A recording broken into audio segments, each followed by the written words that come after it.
Thank you for joining us for today's LabTalk webinar.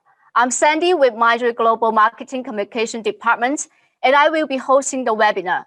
Today, our topic will be focused on laboratory management in diagnostic centers.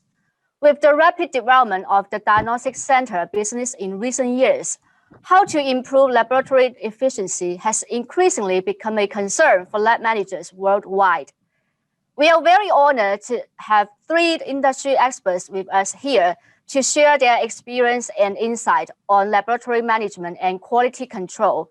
The webinar will last for 2 hours, including a 30-minute roundtable discussion after the forum. And here's the agenda on the screen. Please take a look. Okay, so our first speaker will be Dr. Claudio Seguila Filho, Head of Hematology Division at DASA Group, Brazil, and Professor of Hematology at the postgraduate course in Intensive Therapy at the Brazilian Intensive Care Association. DASA is one of the largest laboratory chains in the world. How to work with quality and technical improvements in large volume labs like DASA? Let's welcome Dr. Claudio to share his experience on the topic. Welcome. Okay, can you hear me? All of you?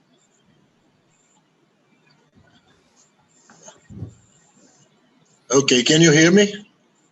Yeah. Yes? Yeah. Yes. So I say hello to everyone. First of all, I have to say that it's an honor to me to have such a distinguished friends as panelists, because I think all of us understands that Dr. Westgard is the father of quality in these last 50 years, and also I'd like to share also this with Dr. Sergio Bernardini, who is a doctor from Italy also. So it's more than a pleasure. It's an honor to be here and to discuss with you about our experiences in DASA Group, which is today, as mentioned, DASA it's probably the largest and one of the biggest labs in the world. And I'll show you something about how DASA starts in Brazil, something about 20 years or 25 years ago. I'll show you something about what's going on in Brazil in terms of clinical pathology, and then discuss what is quality. I think you can manage the slides. We can show the next slide, please, or I manage it. Okay.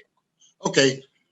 This is my disclosure statement. There's no conflicts of interest. And this is the first slide that we can show an overview who is DASA today in Brazil. We probably, as mentioned already, the largest group in laboratory in Brazil with 32 brands, 25 central labs, something around 80 hospitals, and probably the largest company in terms of diagnosis. We're around the top 10. We're the fifth place all over the world with something around, this is a slide that comes from 2018. Probably we have more than 22 million tests every month. And we have a staff member, including doctors, engineers, and lawyers, and people in administration, something about 45,000 employees. So this is a map that you know that probably Brazil is a continental country. So we start in the southeast, and step by step we spread our activities all over the coast. Now we have more labs in the central in Brazil, and more than this. This is as I told you, this is a slide from 12-18. Probably today we have more units in Brazil. And it's interesting, and we have to understand why we change our behavior in Brazil. If you look for the 70s or the 80s, there was probably, it happens all over the world in this time. There are lots of, Brazil at that time was a developing country, and we have a lot of owners, family doctors and family that works as owners of the lab. As far as these small labs come to medium labs and then changing for big labs, there was only one solution. We should be together to keep quality, to keep our staff, because it doesn't make sense that you have one or two labs in each neighborhood or in each part of the city, mostly in Sao Paulo and Rio. It doesn't make sense that you have a huge lab in the south, another in the north, another in the east and west. So in the 70s to the 80s, the owners start to join and trying to be together. And this has I would say, a financial situation. This has a quality situation also, and it would be easy to manage all these labs in only one lab. So this was the starting point coming from, let's say, the 80s, 75 to 80s. Then I show you, this is a small, one of our units. This is a biochemistry. And it's interesting because I have time enough, graduate something around 40 years. And it's interesting how, if you look for this picture about 15 years ago, there will be a lot of employees. Today, we have some not so few employees, because this was 6:30 in the morning. We have more people in biochemistry, but it's interesting to analyze how automate things happens in labs all over the world.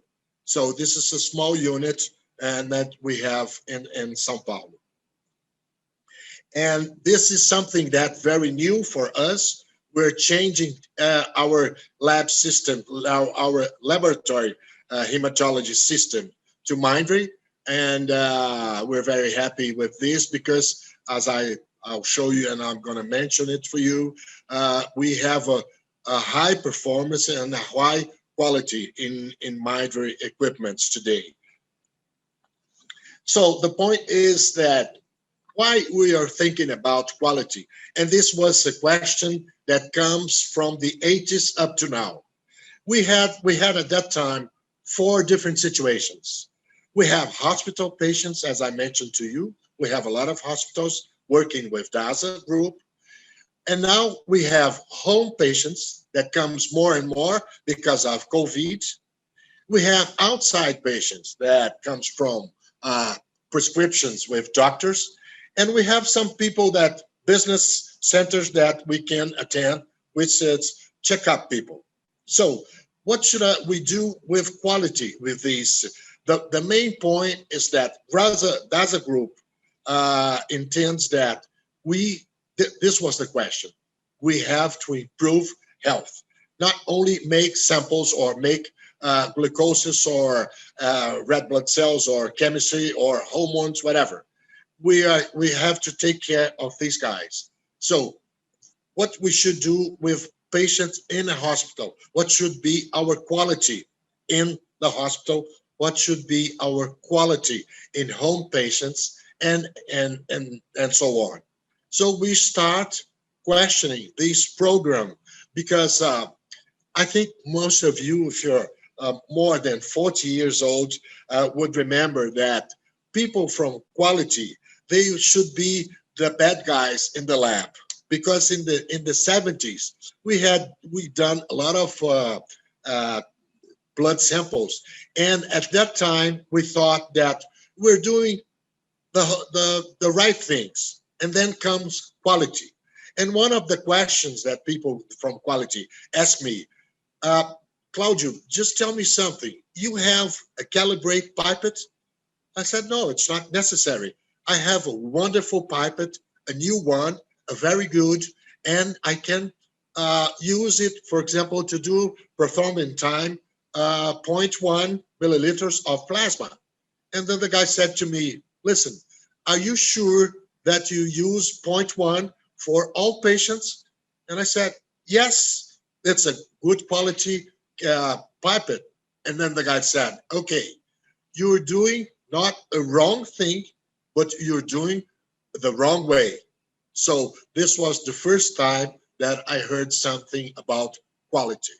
Why I'm saying that they were the bad guys? Because when they come to the hematology set, they were all the time looking for what we're doing on a wrong way, and were all the time questioning us about the equipment. How you can understand that your equipment is a good equipment? I usually say at that time we worked with Culture Counter, which was, the newest one. And we usually say, okay, we have a good equipment, a good performance. He's had a good reproducibility. So it's a good equipment.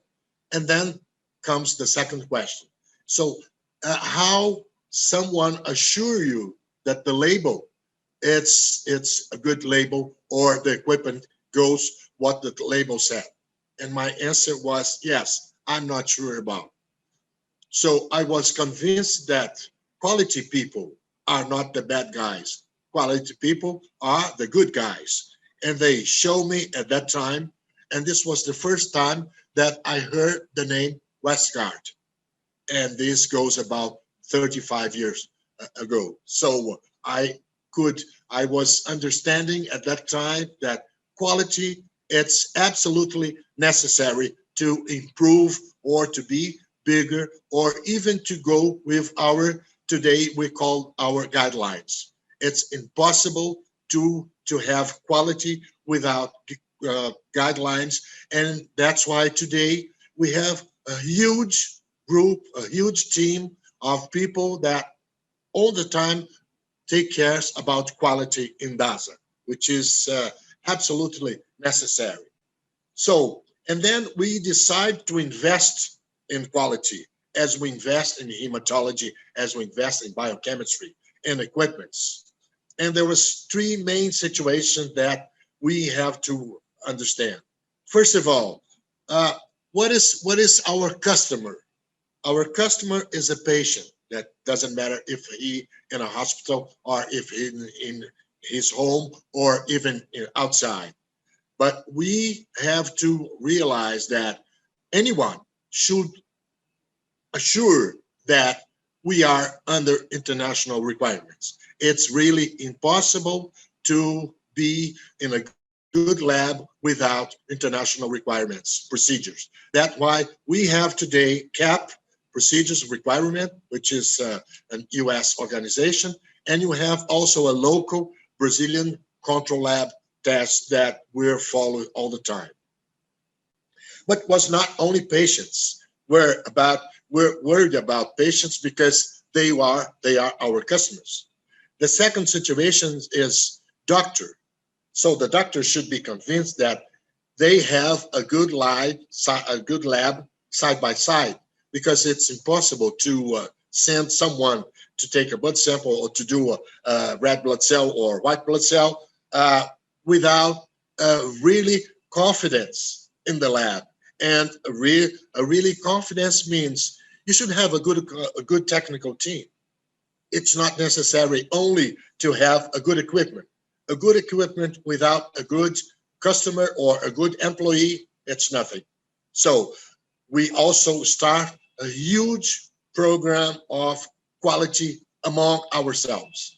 How we can prepare our people, how can we have people, in the top of the qualification to still be in the same one of the top 10 in Brazil.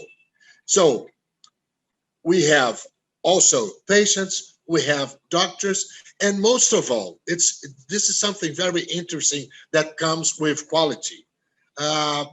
You have to convince your staff that you are a good professional or a good employee.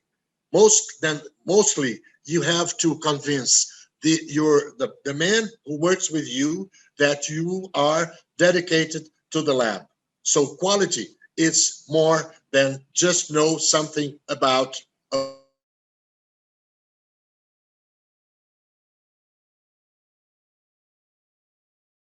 I work as a medical director of a German company. And once I was in the airport, and then come a guy with a questionnaire asking me, can you make some questions to you? I said, yes, no problem. And there was something about 5 or 7 questions. Why I use that company, why I'm flying in that company, and what is my feelings about flying in this company. And this is something, just to make a resume, was something about 3 to 5 questions. I answered the questions, and then 2 weeks after, I received the information, and there was about questionnaire about 2,000 people. And was interesting because the answers were, I assure, or I have confidence with the aircraft. So then I realized that the aircraft is my equipment. I am very confident with the pilot. He's very well knowledge. So I decided that I would be the pilot in the lab. I should be well knowledge. And then the third more frequent question was, I had a very polite crew. And then I realized, well, a very polite crew, it's our reception people, people that receives the patient, people that discuss with the patient, and people that take samples from the patient. And also, after polite, I had a very fast check-in. I said, well, this is the way how we receive people in our lab. It doesn't make sense that sometimes you have to take a blood sample and you have to wait for half an hour to take a blood sample. So, and then we emphasize that these 3 or 4 situations we should transfer to our daily labor in the lab. I assume that I'm a pilot. I assume that I have a good aircraft, which is my equipment, and I assume that I have a good crew, which is my staff members in my lab, and I assume that people that reception and the patients should be very well knowledge. So that's why we invest in quality lots of time, lots of people, and what was to us losing time today, it's 100% the other way around. We're not losing time when we invest in quality. We're gaining time. So, and then we realize these are the 4 periods that I like to emphasize. It's not the equipment itself. This is something that doctors are all the time, usually in the 70s, in the 80s, we're all the time looking for this. No, I have a good equipment. It's not enough. We have to understand more and more the team of quality. And more than this, it's not only a matter of be a good guy or pointing what I'm doing wrong. No, quality team should be someone or should be the team on your daily basis. That's why we have meetings of quality in our unit every day, about 30 minutes. What happened yesterday, what we should do today to solve the problems. That's why we're saying KPIs and all the things that are involved in KPIs. And then after that, we just realized, okay, what should be our targets? You should understand and you should ask it, because our target in Brazil could be different from Malaysia, could be different from India, could be different from US. So you have to understand and you have to discuss with your people what are your targets, but your local target, how you can manage doctors, because doctors in US, they have a different approach of labs than we have in Brazil, and probably would be different in Africa, and probably would be different in India. But anyway, there's something in the basic situation that should be homogeneous. Doesn't matter wherever you are in the world. There's something that are the requirements, the standards, and quality. Quality should be the same all over, because you have a manufacturer, you have an equipment, and you have the label. So you should go with the label and side by side discussing with the manufacturers and people that are engineers, how you can manage the equipment and how you can adapt the equipment to your reality. So I think today that we have to understand that quality is not a problem of an item, an isolate item. Quality is something that you should have a quality behavior. That's the point. And this is something that we're discussing all the time in DASA. It's more than be a good doctor. It's more than be a good equipment. We have to discuss quality as a behavior of yourself in the lab in terms of daily attitudes. You have to do that. And you have to question people from quality all the time. That's why I'm saying that we have to work side by side.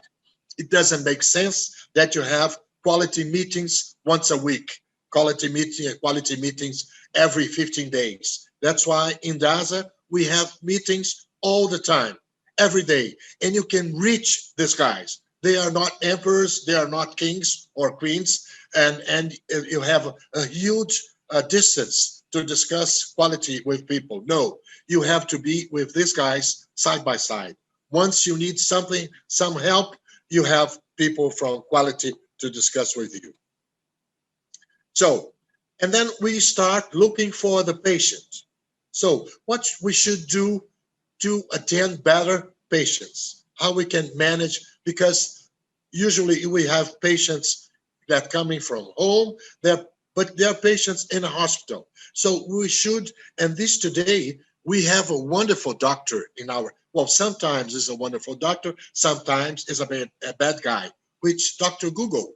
And now we have Dr. Yahoo, and we have many doctors. So in this regard, there's a lot of patients that come to the lab and discussing sometimes with us what kind of equipment, how long it takes to have a red blood cell result, how long it takes to have a COVID PCR, how long it takes, what are your standards, if you have standards, international ones or national ones. So patient information, that was something that was difficult to us. It's more easy to understand, and it's more flexible.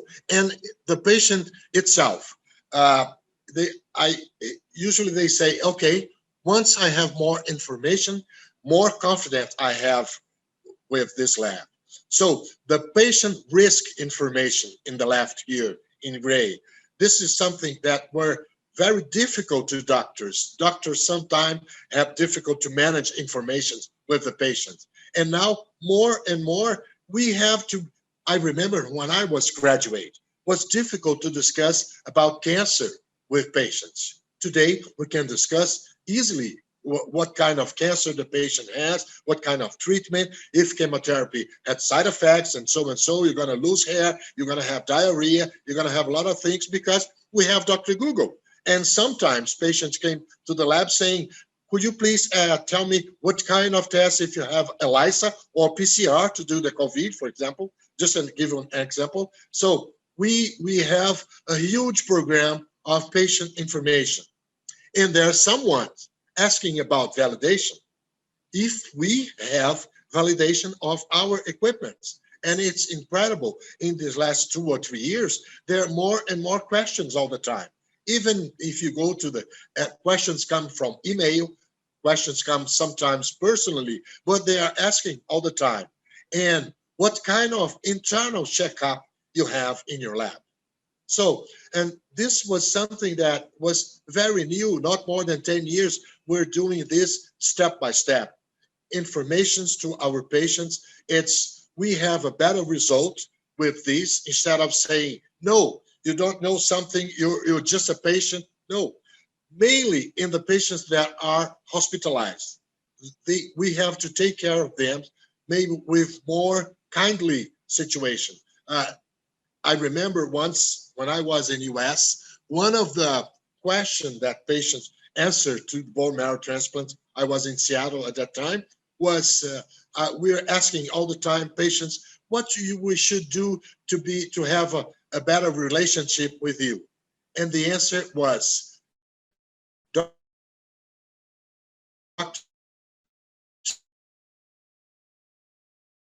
imagine that.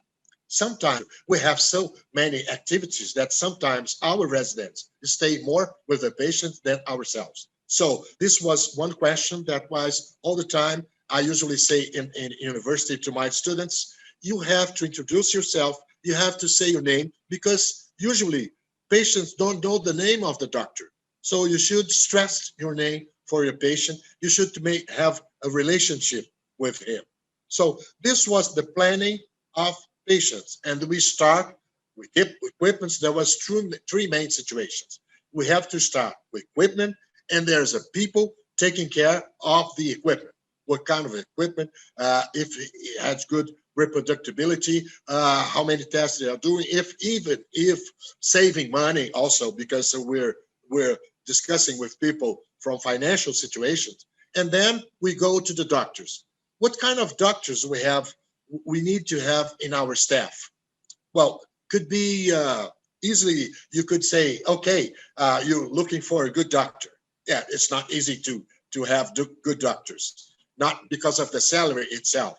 It's also because sometimes in clinical pathology, more and more, we have less doctors. I don't know what happens in India, for example, or in US, but we have less doctors graduating in clinical pathology than a few years ago.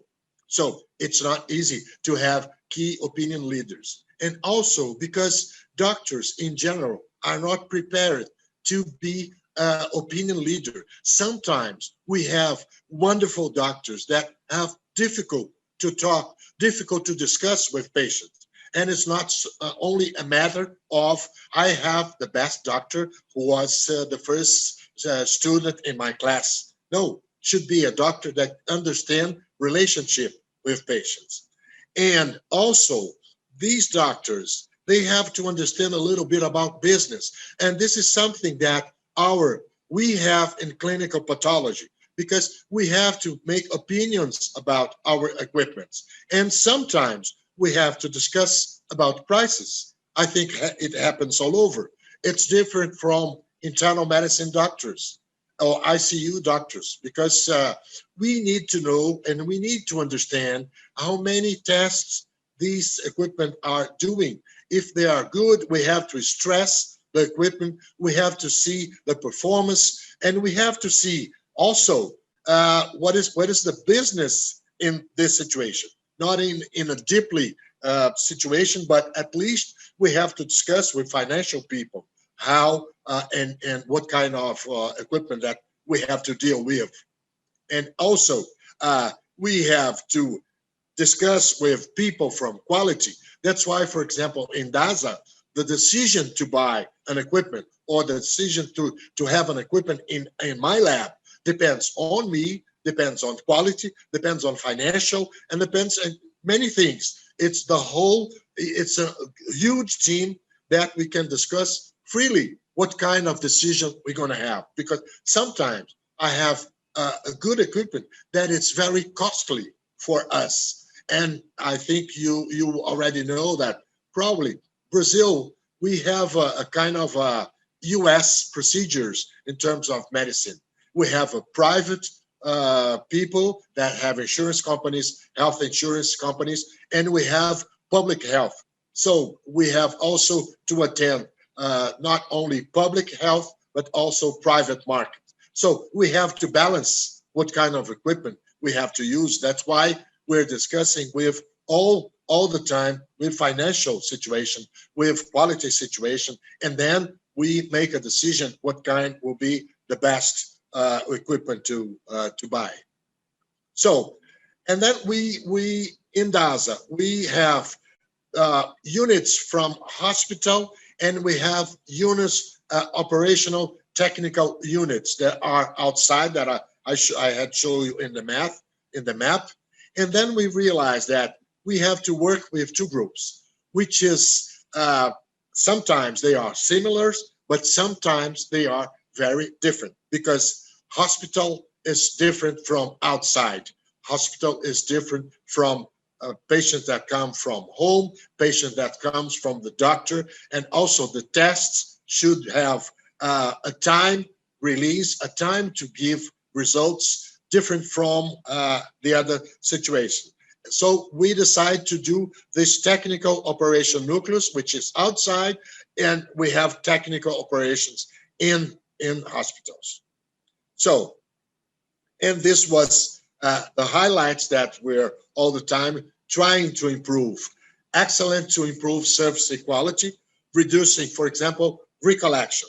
Oh, this is something it's interesting how small things have second information and how it drops. For example, recollection. This is something you could say, oh, this is very simple.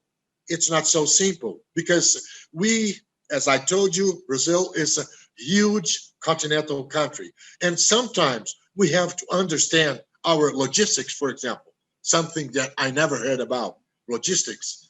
I don't have this issue in university. And now in DASA, I have to understand logistics. I have to understand that. That's why DASA are in the east, north, east, and west. So because, for example, in hemostasis, I have to take a sample not more than 4 hours. So how can I improve and manage these samples in less than 4 hours? That's why we spread and we have partners all over Brazil. But only one thing, which is recollection. We try to improve recollection, and then we have savings, many savings in this situation. And then when we check our service, we just realize that we have a drop in complaints. We have a drop in wrong situations and complaints from the patients. And sometimes it goes simply, just let's take care of our recollection. Let's inform our patient that he should take another sample, or let's call the doctor to do something, and then it drops, and then it drops our KPI a lot because we inform doctors and we inform patients that we need something new to understand. So I think this is my last slide because I'm just in schedule. This is something interesting because we usually do in our hematology units. All the time, I have a staff around 40 people, and every day we have meetings about 20 minutes to 30 minutes, as I told you. And my task today is to transfer the information that this is not only a tube, this is a person. So I emphasize that this is Mr. Tube, doesn't matter the name, this is a patient, and we have to take care of this patient as we take care of ourselves. And sometimes these patients, they have a family, which this is anecdotal, this is more a cartoon than a slide. But this is only to show you that quality is something that, as I mentioned, this is a quality behavior that we have in the lab. This is not a tube. This is something. This is someone that we have to take care. And then we just mentioned Mr. Tube. So Mr. Tube is the main situation, is the main person, or is the most important person that we have in the lab. So I think with these, I'm just in the schedule. I think with these, I finished my presentation. And once again, I have to say thank you very much to be in such a distinguished panelist. Thank you very much. I think I will wait for answers at the end. Thank you for your attention.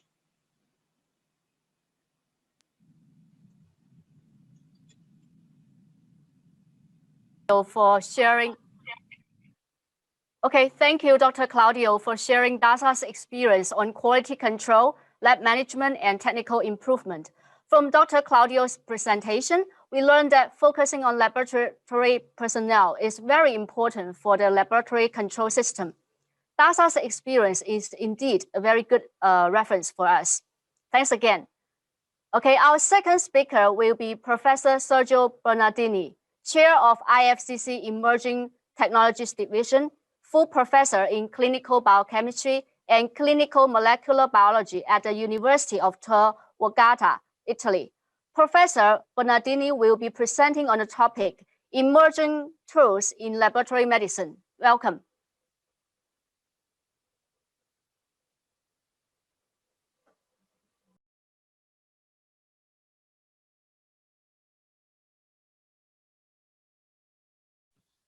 So, dear colleagues, can you hear me? And good morning or good evening to everyone, depending from the time zone. And as you told, my presentation is about the emerging tools in laboratory medicine. We'll give a glance at emerging tool in laboratory medicine, considering the big picture, the pre-analytical, analytical, and post-analytical issues.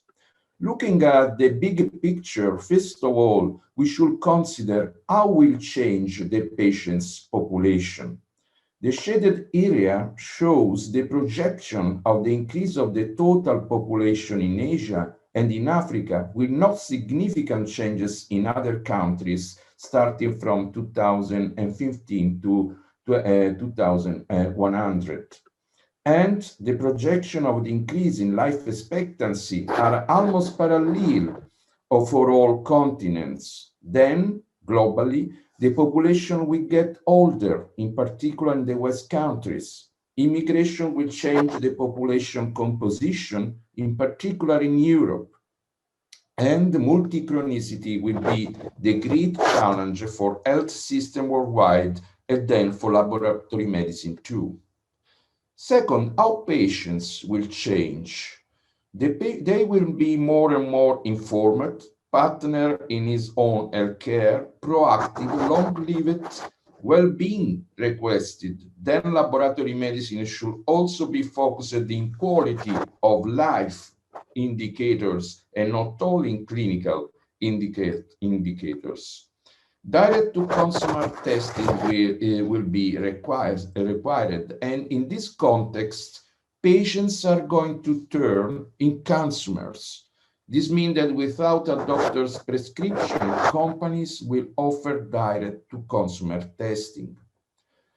In this context, there are many concerns: misinterpretation of results, psychosocial distress, a still fragmented regulatory landscape, the major public trust on accredited clinical laboratory testing, and need to confirm raw direct consumer test data in clinical laboratory. Third, what about laboratory professional? Clinical laboratory professional will be engaged in following the whole patient journey and diagnostic testing for screening, diagnosis, pre-treatment testing, and follow-up of the disease, as well as they will be pressed for timely results.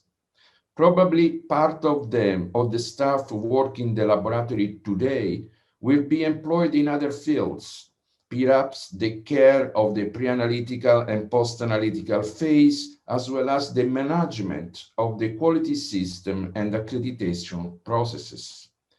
The staff interdisciplinary work will substitute the silos model of clinical laboratories, destroying the barriers between different disciplines of laboratory medicine and between laboratory medicine and pathology and radiology, going towards the so-called integrated diagnostics focused on patients' needs. On the other hand, laboratory automation will be forced toward the robotization, and in particular from cobot, collaborative robot, to static robotization, and then to dynamic robotization. Consolidation processes of clinical laboratories will require even updated internet networks, as well as business intelligence tools for laboratory management. Don't forget the compliance to the rules of environment sustainability. The pre-analytical phase will be more and more characterized by total traceability, starting from the phlebotomy, with the aim to reduce both identification error and tube mislabeling. Possible new tools as drones in sample transport will be implemented. Just see the experience in Switzerland and in Italy too, in particular in Turin and in Naples with the Pilotea projects. Biobank, and you can imagine how important will be this approach in crisis areas during emergencies as well as in rural areas. Biobanks are getting up around the world as soon as the demand for more high quality and clinically annotated biospecimen will increase. And that should be a new task for laboratory professionals. From the analytical point of view, the disrupting improvement in technologies have been made possible by the progresses in nanotechnology, biotechnology, information technology, and cognitive sciences. About many methods available in laboratory medicine, I'd like to highlight for you NGS, next generation sequencing, in particular, the next generation sequencing based in electronic detection that made possible to sequence the genome in a hand. The application of cell-free DNA assay, the so-called liquid biopsy, the study of the tumor mutational burden, and then the indirect knowledge of new antigen that can be targeted through immunotherapy. And here you can see the tremendous evolution of tumor mutational burden application as immunotherapy biomarkers, starting from 2014 with melanoma and today applied in many kinds of tumors. RNA sequence beyond DNA sequence, and in particular the single cell and spatial transcriptomic, because the transcriptome is unique to cells, tissue, physiological and pathological states. And moreover, we can know how often a gene is transcribed and how the nascent transcript is processed into major mRNA. Then disruptive discovery, from which Jennifer Doudna and Emmanuel Charpentier won the Nobel Prize 2020 in chemistry, that is the clustered, regularly interspaced short palindromic repeat, called CRISPR. Many applications in COVID have been set up, and this system is usually utilized by bacteria to neutralize invading virus. Moreover, this technology has enabled scientists to do incredible things, such as edit the human genome to correct naturally occurring mutation, but since 2017, this technology has been applied in the diagnostic fields. Mass spectrometry will become increasingly popular. Indeed, it will move from a niche technology to the routine clinical laboratory, causing a revolution, especially towards the world of immunoassays. Many important companies that sell immunoassays are today interested in acquiring mass spectrometry in their package. Obviously, the educational program and the organizational structure of clinical laboratory must also be uploaded. The consolidation of clinical laboratories taking place today through the world will allow the acquisition of mass spectrometers at lower costs. And after that, the cost of mass spectrometry analysis is already very competitive towards the cost of immunoassay. To date, metabolomics is mainly applied to large-scale studies, as you can see, and not yet projected to the laboratory of routine. Don't forget biosensors, recently applied also in COVID diagnosis, and the great advancement in volatolomics, again applied in COVID diagnosis. And here you can see how many companies are setting up methods and instruments for volatolomic diagnosis of COVID. If you would like to find more information, you can look at the IFCC website for these documents.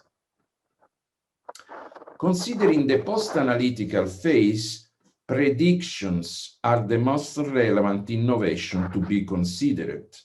You know that predictions are not new to medicine. There are many prediction scores that we use in the past years.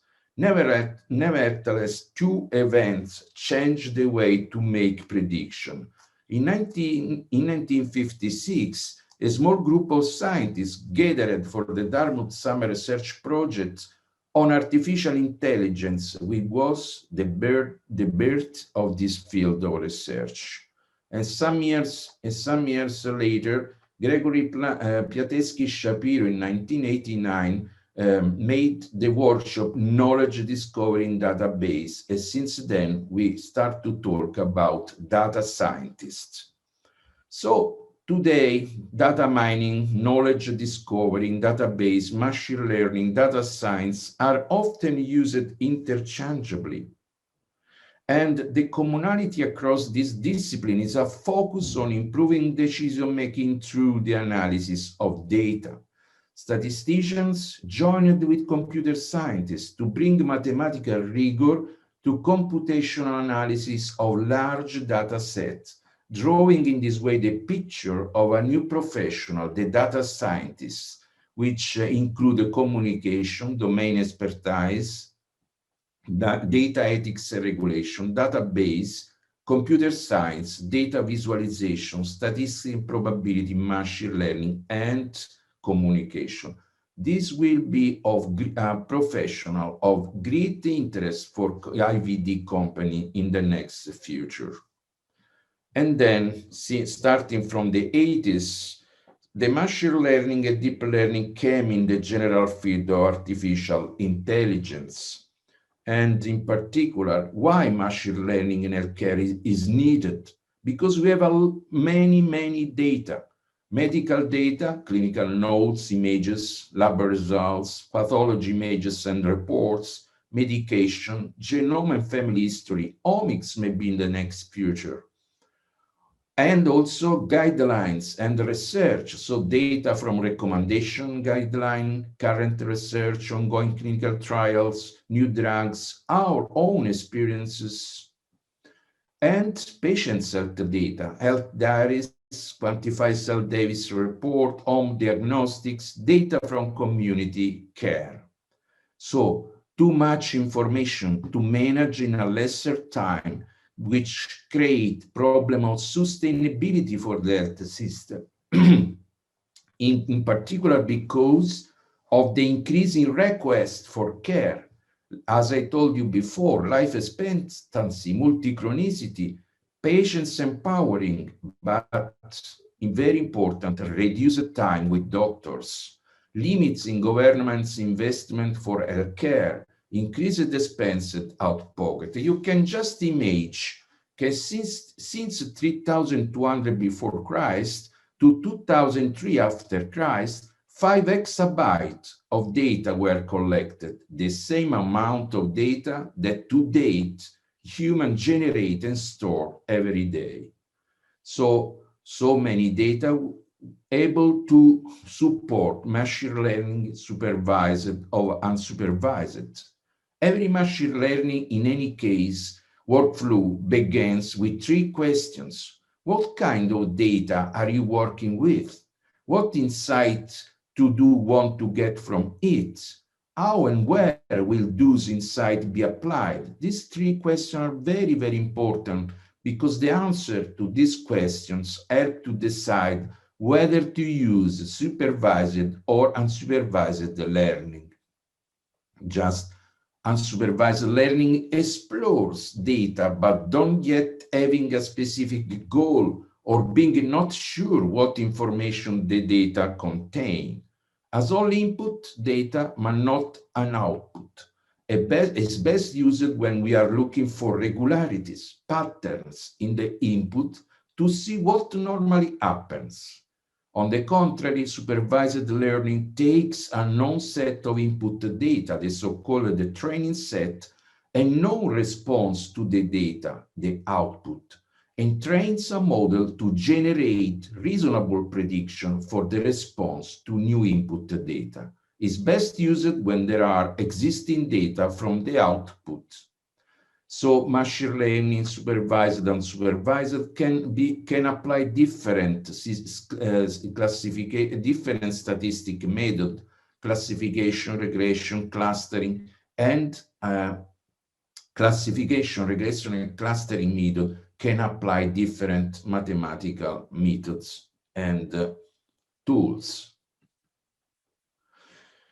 Deep learning is the big novelty, and in 2018, the Association for Computer Machinery Alan Turing Prize was awarded to Joshua Bengio, Yann LeCun, and Geoffrey Hinton for the development of deep learning. This prize is referred as the Nobel Prize of Computing. Deep learning can be supervised, unsupervised, can be a reinforcement learning, and its subfield of it is a subfield of artificial intelligence that focused on creating large neural network models that are capable of making accurate data-driven decisions. Is relevant in context with large data set, so maybe in the next future in health.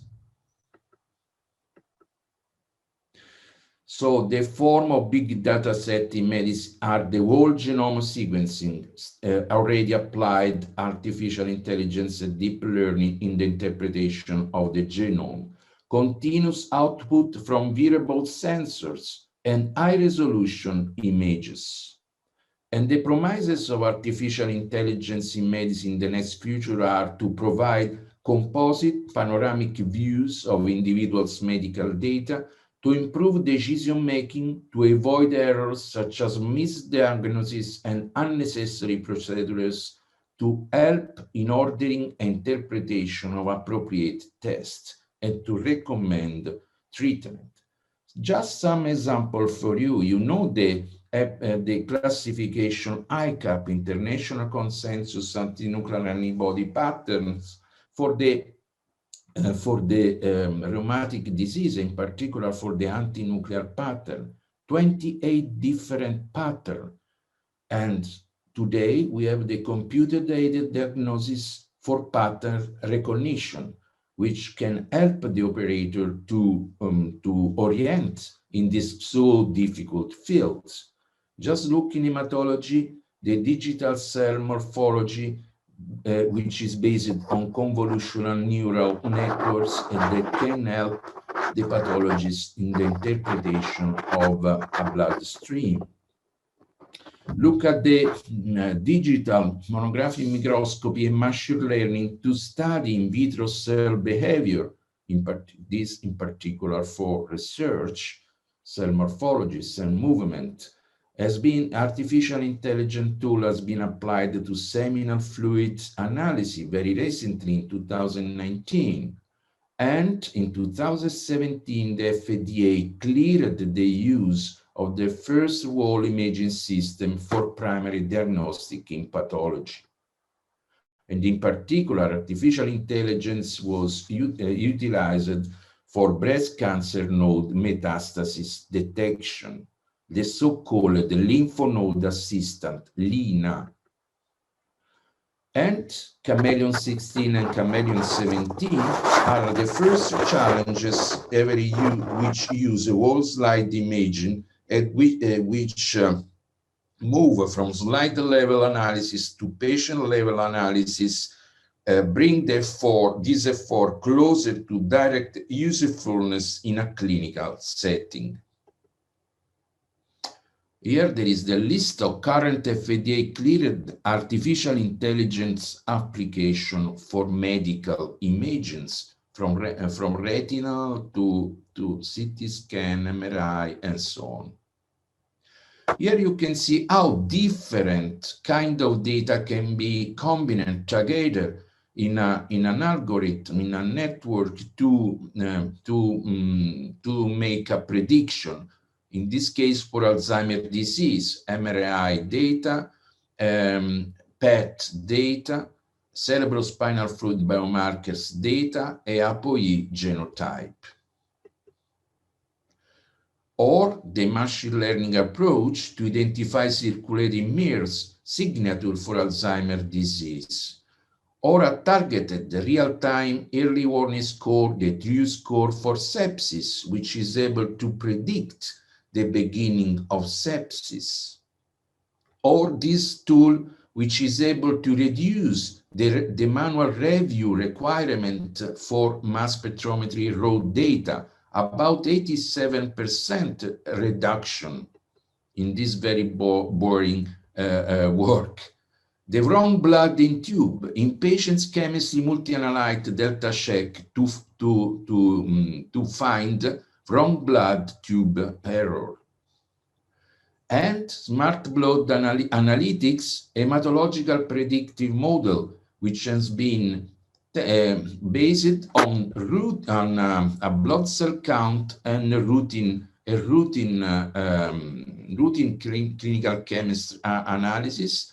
And you can see how the two predictive model in blue were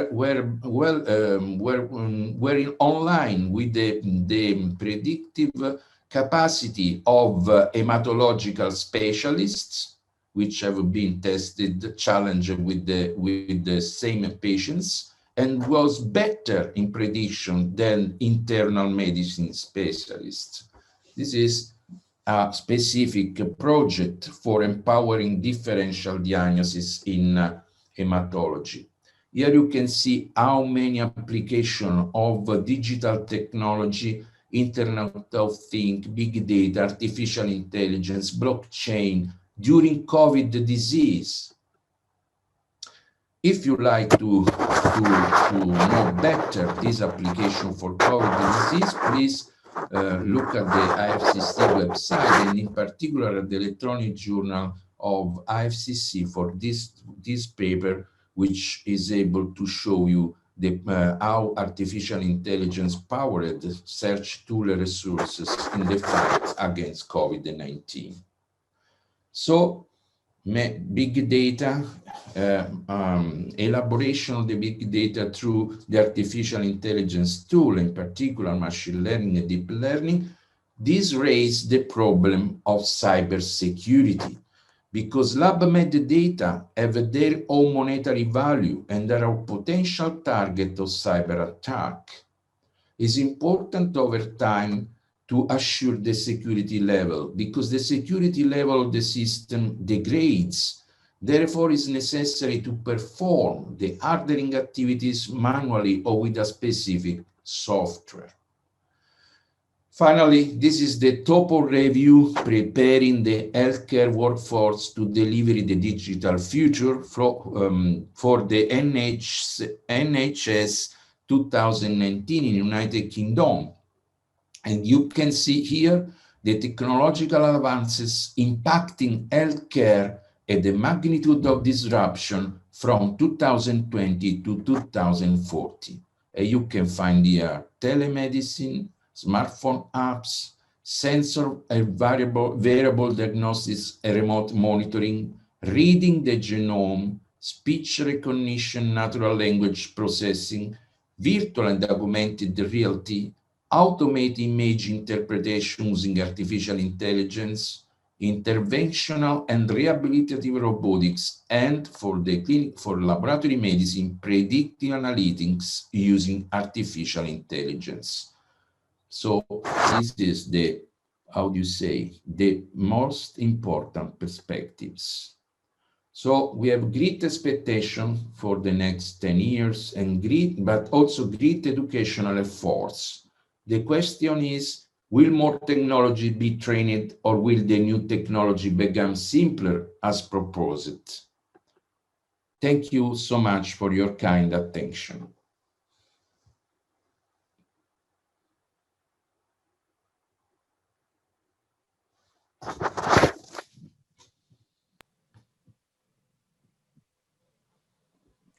Okay, thank you, Professor Bernardini, for the interesting and inspiring presentation on the technological advancement in medical labs, which could take place in the near future. This cutting-edge improvement, such as the AI-aided blood cell morphology and sample delivering with drone, could change the entire working process in a lab. Thanks again. Okay, our last presenter today will be Professor James Westgard, creator of Westgard rules and co-founder and principal in Westgard QC. He will share his insight on the topic, redesigning IQC wrongly, IQC in the traceability era. Welcome, Professor Westgard.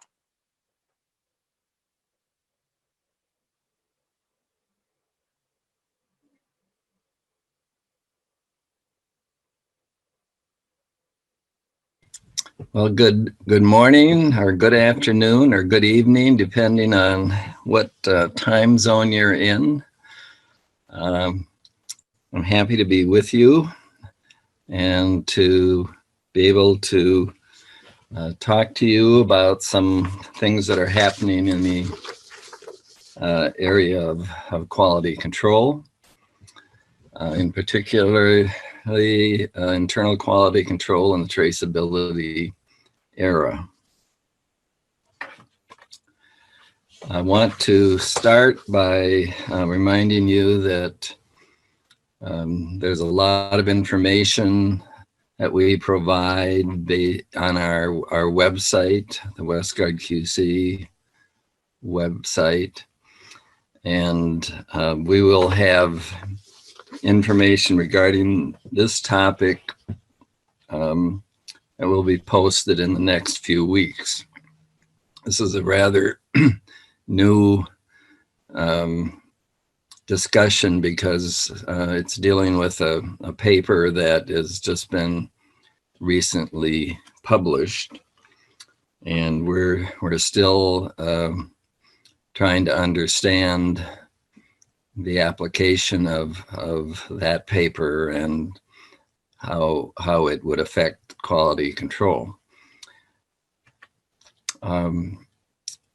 Internal quality control, or IQC, is kind of a global term. I think the more specific term is statistical quality control. And I sort of prefer that term because the use of statistics in as a tool for managing quality is really the key concept here. So statistics are an essential part of how we're trying to determine whether the quality of our methods is good or bad. Quality itself relates to fitness for use, that is, the intended medical use of the test. And typically that is defined in terms of an allowable total error.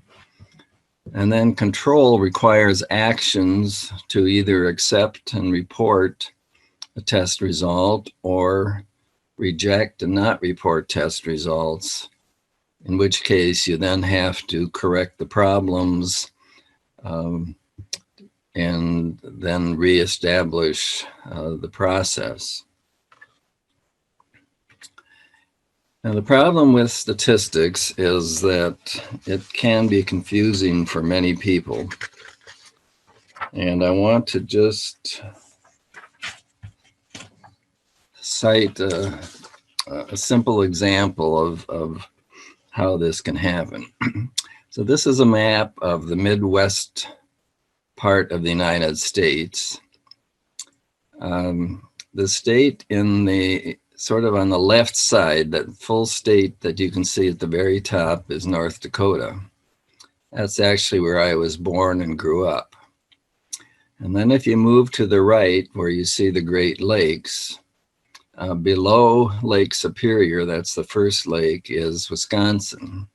And Wisconsin is where I live. So when people ask me, where is home? I say, well, on average, it's Minnesota. Now, Minnesota is the state between North Dakota and Wisconsin. And while in concept that is kind of true, I've spent half my life in North Dakota and half my life in Wisconsin. So the middle of my life is in Minnesota. On average, home is Minnesota. But you can see that has no practical meaning. And that's the difficulty we have with statistics. Can we use statistics and maintain some practical meaning. Often we talk about this is also maintaining some common sense. So let's look at what ISO says about quality control. Laboratories shall design quality control procedures that verify the attainment of the intended quality of results. So the first part of this is really important, shall design. It doesn't say run controls, the laboratory shall run controls. No, it shall design a control procedure and then verify the attainment of intended quality of results. So we have to define the intended quality of results. That's the quality required for the test. So to actually implement something that satisfies this requirement, we have to have a selection or design process that relates the quality of the test to the precision and accuracy of the examination procedure. Plus, we have to take into account the rejection characteristics of different control procedures. And here is a process by which we can do that. The first step, define the quality for intended use, select appropriate control materials, determine method performance. And the way we make use of all of that information is we calculate a sigma metric. So on the right side there, you see the equation for the sigma metric, the total allowable error minus bias divided by the CV. That becomes the parameter that guides us in this design of quality control. And then the second part of the process, identify candidate control procedures, predict the performance of procedures, specify goals for performance, and finally select then a statistical quality control strategy that will satisfy those goals. And to implement that part of the process, we need some kind of planning tools. And I will illustrate some examples, kinds of tools that are useful later on in the discussion. So traditional quality planning, I mean, this has been around for many years. I think it started, at least we started doing this back in the 90s. And the first tool that we used were power function graphs. And I'll show you an example of that kind of tool that appeared in the CLSI document on quality control, the third edition. And then we've also developed charts of operating specifications, and you'll find those in many of our publications and also on our website. And more recently, we have described Westgard Sigma rules as a graphic tool to help you select and design quality control procedures. So there are a lot of tools, and they've been around for a long time. And the key to these tools has been the idea that there is a critical systematic error that we need to detect. So if a method shifts in its performance, so you've got a systematic shift, at the point where you just start to see 5% of the tail of your distribution exceed the quality requirement, that's when we want to stop the process. So that's our definition of what is a critical systematic error. And the equation for calculating that is shown here. So delta SE crit is equal to total allowable error minus bias divided by the SD, and then that whole quantity minus 1.65. And that 1.65 represents the one side tail equal to 5% of a Gaussian distribution. So that again goes back to this definition that a medically important error occurs when there is a 5% chance that the result will exceed the defined quality requirement. And in the bottom part of the slide, you'll notice that we relate the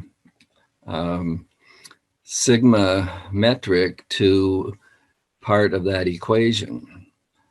Now, this is interesting to me, may not be to you, but we started using this equation for calculating critical systematic error back in the 90s.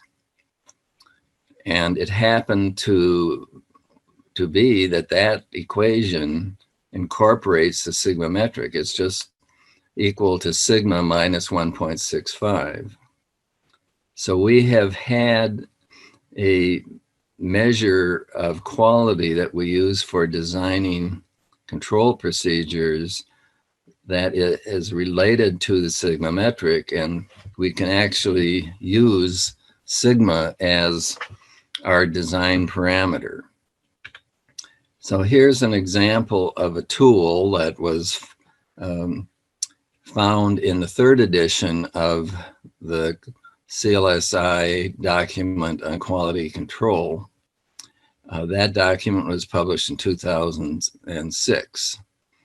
And what you see here on the y-axis is the probability of rejection. And then on the bottom x-axis is the size of systematic error.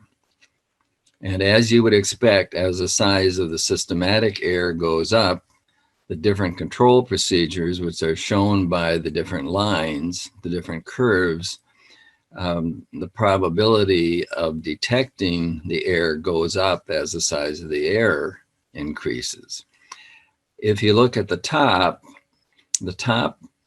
x-axis is scaled in terms of sigma.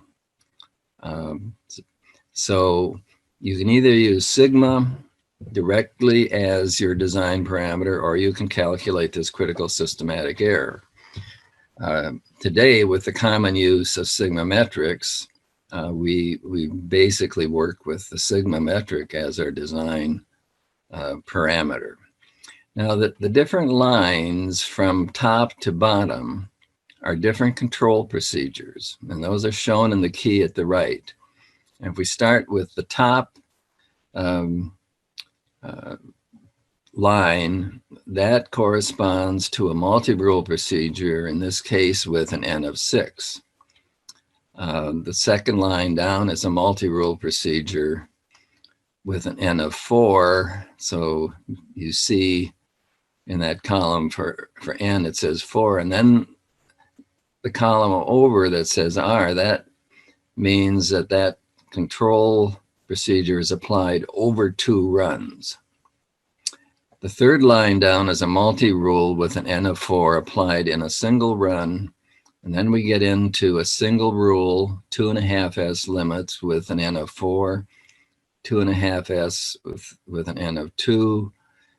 Then third from the bottom, we have a 1,3s, 2,2s, R4s with an N of 2. Then we get down to a single rule, 1,3s with an N of 2.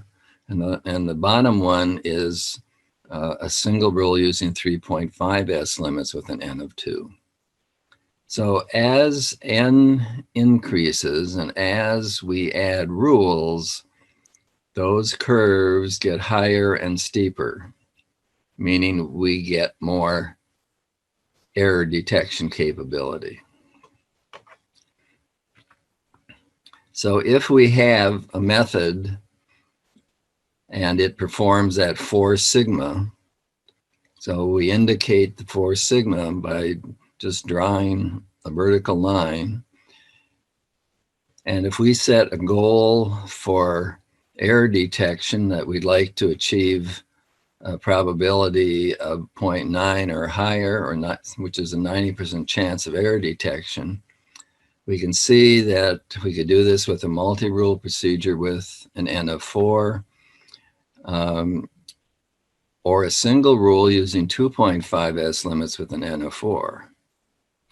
So this is a very simple graphic tool that you can use to design your quality control procedure. And by design, we mean select the control rules, select the number of control measurements.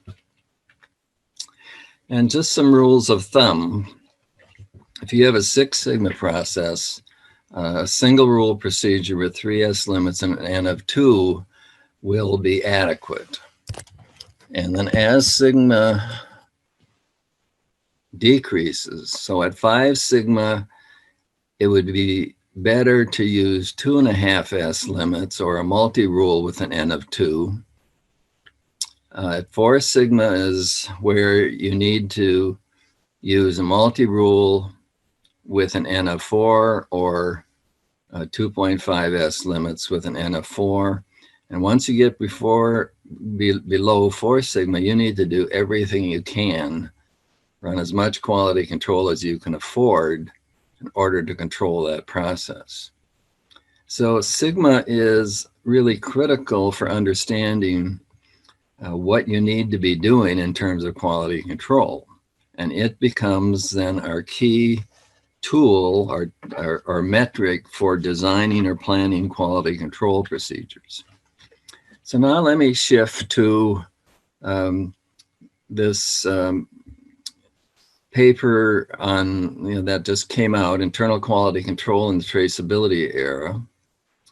This was in ClinChem Lab Medicine earlier this year. Earlier, I think, means February, so earlier this month. And what the authors talk about is that the internal quality control program should be designed to permit IVD traceability surveillance through verification by medical laboratories that control materials are in the clinically suitable validation range. And they talk about IQC component 1. And then separately, laboratories should also monitor a traceable, commutable control material.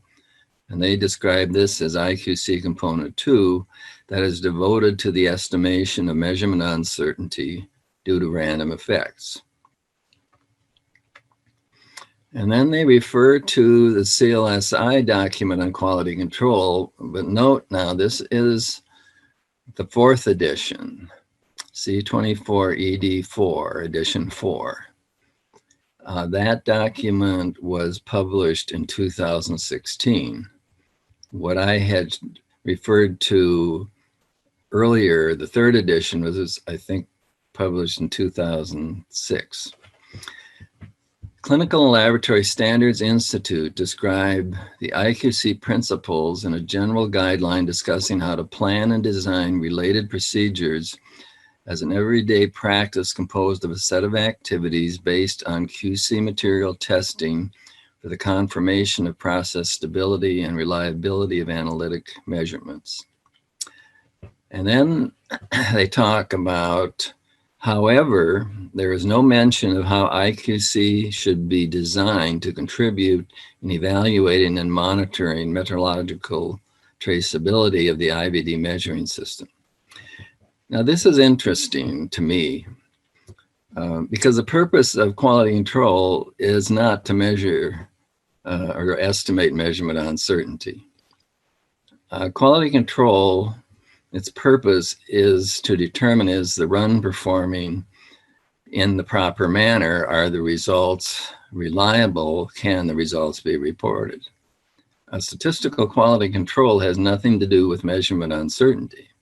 Now, measurement uncertainty turns out that in order to estimate measurement uncertainty, it has been recommended to use internal quality control results. So measurement uncertainty wants to use IQC results for the process of quantifying measurement uncertainty.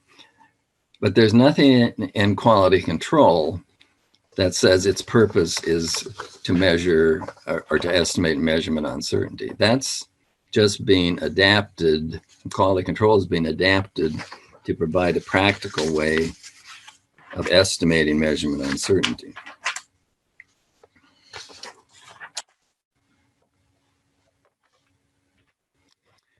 So the authors go on to explain, we previously proposed that to fulfill metrological expectations, the IQC used to monitor the analytical performance of an IVD measuring system should be more properly reorganized into two independent components. So here again, they're going back to let's reorganize, redesign internal quality control.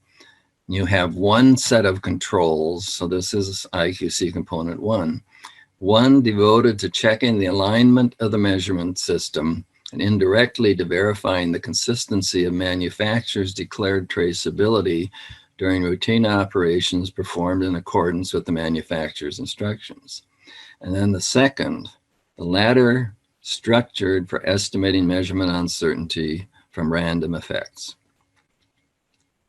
So the basic idea here is you've got traditional quality control as one component using one set of materials, and now you should add another material that's traceable, commutable, for the purpose of estimating measurement uncertainty. Not for purpose of quality control, but this is done solely for estimating measurement uncertainty. But just to be clear, component one applies to statistical quality control practices that utilize traditional control materials. It's used for decisions on the acceptance or rejections of runs. It should be based on the clinical use of intended results. Component two applies to traceable, commutable control materials. It is used solely for estimating measurement uncertainty over a 6-month period. And then measurement uncertainty, they go on to talk about how to evaluate the result by comparison with some goal for measurement uncertainty. Now, there's a lot of further discussion in this paper about how to do statistical quality control. And they talk about the acceptability range, which defines a tolerance of value deviation from target and should permit the suitable application of test results in clinical conditions. And they talk about the manufacturer's acceptability range as usually based on statistical dispersion of data obtained by a number of laboratories. For example, plus or minus 2 SD is the mean value, with no relationship with clinically suitable analytic performance specifications. So they're now advancing the idea that there are statistical acceptability ranges, and they're subtly proposing that there are also clinical acceptability ranges. And they do this, using this term acceptability range, which is not an accepted term for describing the operation and performance of statistical control procedures. The CLSI document, I mean, I have a copy. This is some 60 pages, has 5 or 6 pages that are devoted to definition of terms in an effort to provide, standard harmonized global terminology. There is no term for acceptability range. I mean, that's not how we talk about the performance of statistical quality control. The fundamental principle is to use the mean and standard deviation to determine control limits, establish control limits. And then we, through the design process, relate the control limits and the control rules to the detection of medically important errors. And the interpretation then makes use of these control rules as a criteria for judging the acceptability of a run. They illustrate acceptability limits with a graphic that shows one graph at the top here using manufacturer's limits, and then the lower graph using these analytical performance specifications. And I'm just going to read to you the description of this figure. And this is from the paper. The dashed lines in the graphs show the upper and lower QC component 1 acceptability limits. The upper panel displays the situation using defined acceptability range provided by the manufacturer. The QC shift where the arrow is, so over towards the end of that run, you see that circle group of 4. That caused an excessive evaluated measurement uncertainty on clinical samples and was not identified as out of control by the manufacturer's limits. However, then looking at the lower panel, if the acceptability range was defined according to the appropriate analytical performance specification, and in this case, they used an acceptable value for measurement uncertainty. So measurement uncertainty expanded MU for a coverage factor of 2. The shift of the measuring system would have been identified and corrective actions immediately put in place. So what they're saying here is that the manufacturer may set acceptance limits that are broad, and it would be better if the user were to set tighter acceptance limits based on the quality required. And in this case, that quality is required, the quality requirement is defined as the acceptable measurement uncertainty. So these are the words that I just went through just to put on record exactly what the description of that figure is. Now here's the problem. This idea of imposing this clinical or allowable measurement uncertainty as the limit on the control chart, as the acceptability range, that is not a valid practice in statistical quality control. That is an erroneous concept. It pops up every 5 to 10 years. Someone decides that this would be a good way to have clinically related quality control. But the problem is that any line that you draw on a control chart is a statistical control limit. You can call it what you want, but it is a statistical control limit.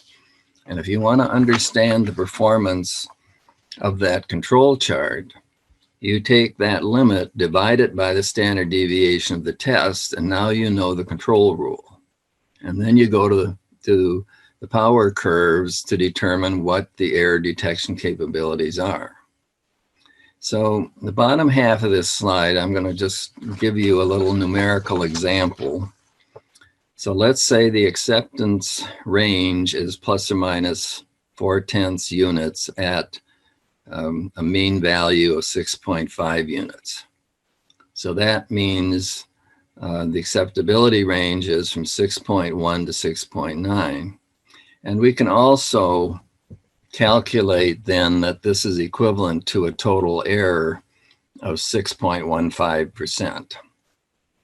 Now, if the actual SD is 1/10 of a unit, which would be 1.54%, the control rule that is being established here as the acceptance range is 1/4S.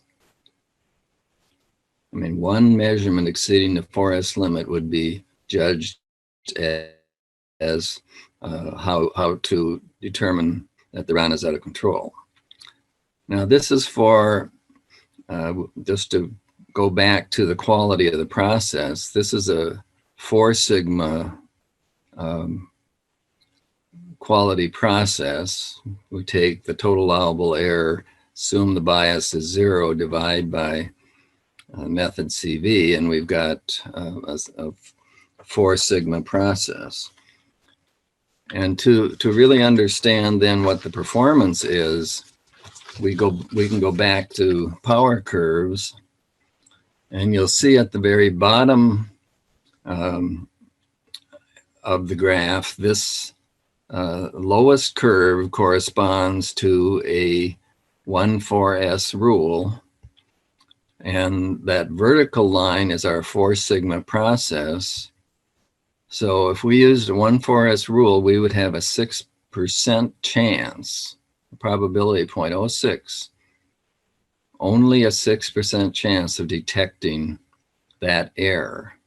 If you want to have a 90% chance, that occurs with the top line. That's a multi-rule procedure with an N of 4, and that would give us a 92% chance of detecting that medically important error. So the point is that the design of the quality control process is not so simple as just drawing clinical limits on a control chart. The design of quality control is a process by which we derive what are the control rules and number of control measurements that are necessary. Now I want to turn to the 4th edition of the CLSI C24 guideline. So this is the update that occurred in 2016, and it describes a roadmap. The term roadmap here is used because it doesn't provide a completely quantitative process. It provides general guidelines, but this edition does not give you specific tools to use in the design process. But the process starts again with defining the quality requirement, selecting appropriate control materials, determining your target means and SDs, then set goals for SQC performance, and they tend to be in the form of allowable total error for intended use. And now there's a new parameter that's been brought in based on risk management, and it's the maximum allowable number of defects. And this is based on work by Kurt Parvin. And the use, adding that as a design parameter allows us to determine the frequency of QC. What we have not had in previous design methodologies is how to know how often to run controls. We've been able to determine the control rules, number of control measurements that are necessary, but we didn't have anything to say you ought to do this every 200 samples or every 400 samples.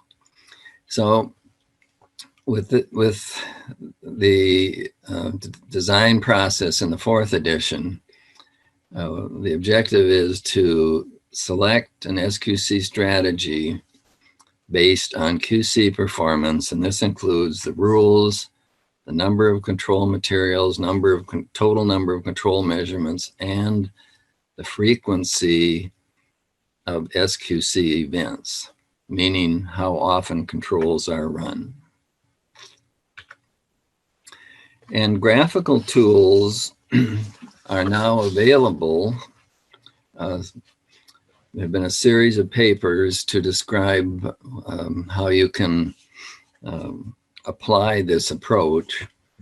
The first one was by Yago and Alcover in clinical chemistry in 2016, and it showed how you could relate single rule controlled procedures to the run sizes or frequency of QC. Then Bayet in ClinChem Lab Medicine provided the information for multi-rule procedures, and then we worked with Bayet to develop more extensive graphical tools, which were published in the Journal of Applied Lab Medicine in 2017.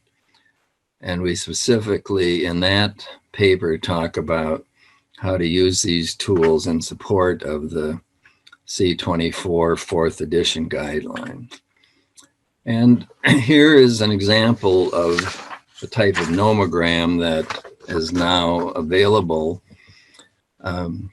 So on the y-axis, we have run size, which is described in terms of the number of patient samples between QC events. Now, a QC event is when you run controls, how many controls that you decide is necessary, and whatever control rules you decide is necessary, that is a QC event. And you'll notice that the Y scale is logarithmic. As you get higher up on the scale, it's more condensed. The X scale is sigma, and the different lines represent different control rules and different numbers of measurements.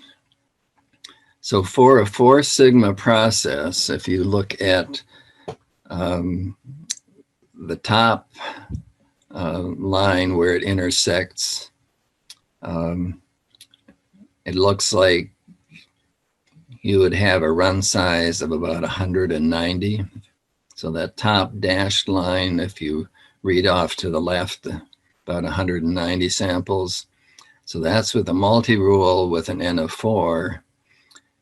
If you used 1,3S with an N of 4, that is the next line down. That looks like about a run size of 60. If you used a multi-rule with an N of 2, it looks like we'd have a run size of about 40. And if you use 1,3S with an N of 2, it looks like that's probably a run size of 22, 24. So this is a pretty powerful graphical tool, because once you know sigma, we can determine the rules, the number of control measurements per run, and based on that, also the frequency of quality control, how many patient samples between QC events. So that tool is now the basis of sort of the general methodology that we would recommend for how do you design your statistical quality control procedures. And this is an example of just some practical worksheets. On the left side, you have that sigma run size nomogram. It has a few more lines there because we've added control procedures for n equals 1. And then we have the power function graph, so we have the probabilities of false rejection available, as well as we could determine the probability of error detection. And then on the right side, that is just a worksheet for step by step. Here's the information and where you put it, and information you read off the graphs, and how you then develop the quality control schedule, which is the bottom line we're looking at here. The schedule determines what control rules, what control materials, and then how often those materials are analyzed. And we have provided a detailed example of this kind of approach, and I don't think I have time to go through it in detail here. I'll instead refer you to the paper. It's in Clinical Chemistry 2018. Talks about bracketed operation of continuous production analyzers and illustrates the use of that tool. And then we have adapted that approach to design what we call multi-stage QC procedures. And that means we use different control designs at different times in the schedule. So typically, the classical bracket operation would use the same QC rules and N for each QC event. But we think you can have a lot more flexibility in your design if instead you use two different control procedures.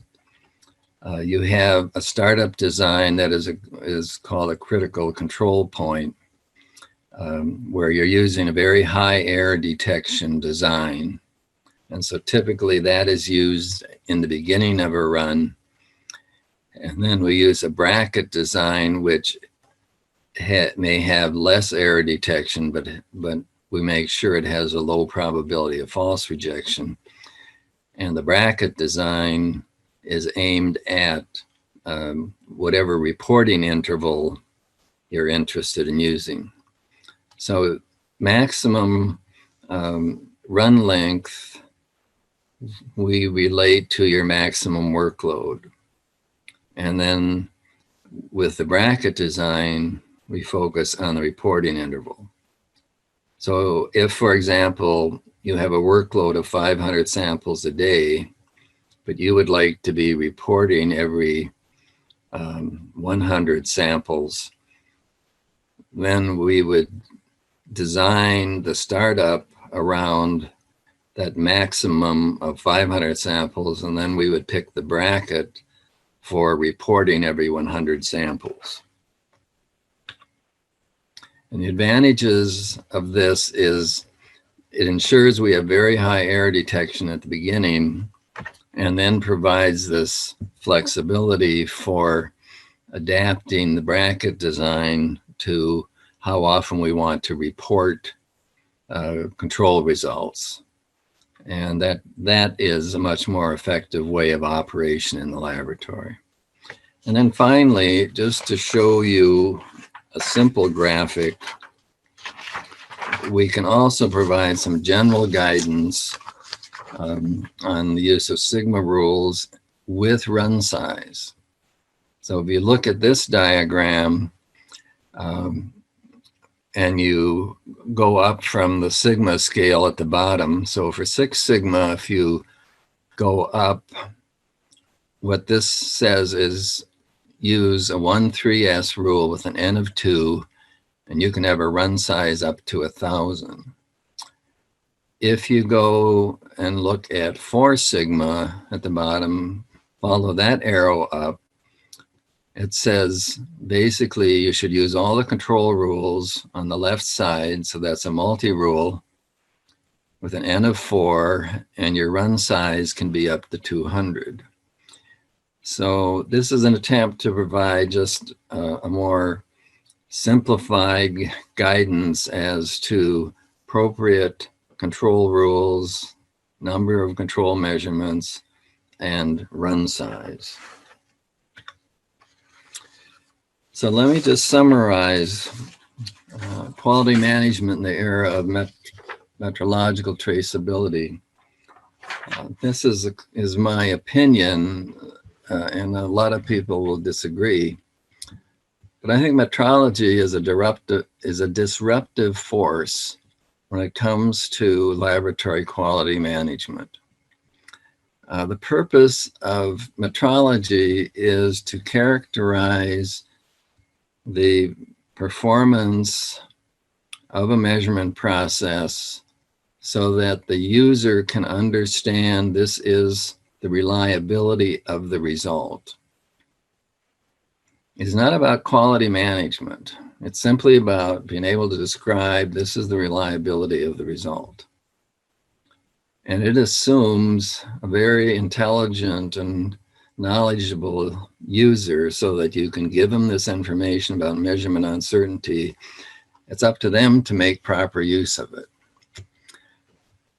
And in theory, I guess that makes sense, but in practice, it isn't working. Let me just ask you, how do you calculate measurement uncertainty when bias is clinically significant and can't be corrected? That is a common situation with laboratory measurements. And we've been talking about measurement uncertainty for about 20 years now.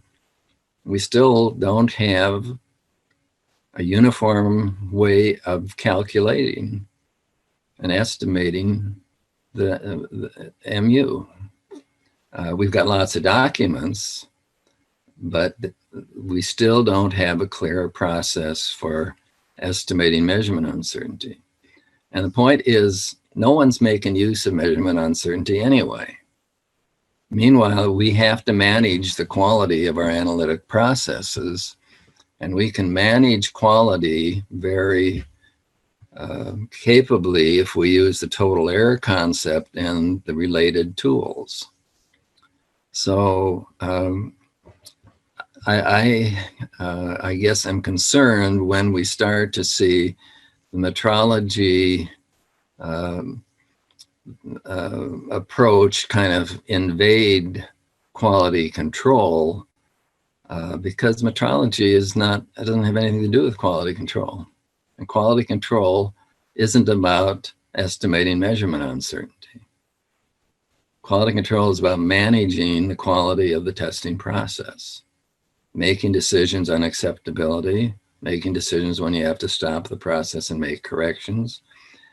And quality control has to be designed based on the intended use or quality requirement for the test. And we have the tools to do this. Those tools have been developed over a period of some 25 years now.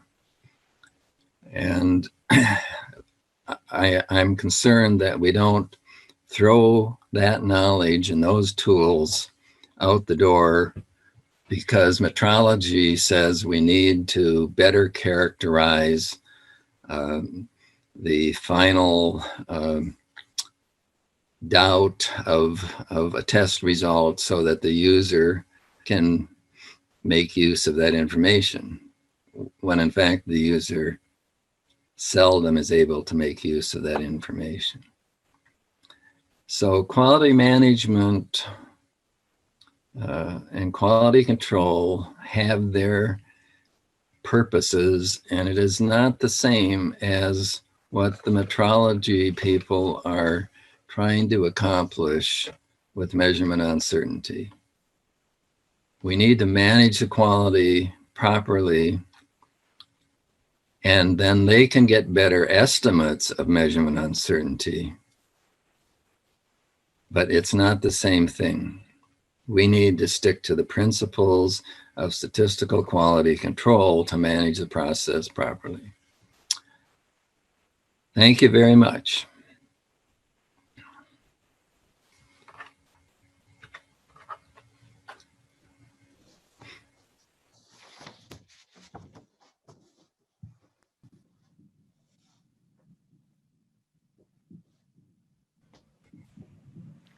Okay, thank you, Professor Westgard, for the informative lecture.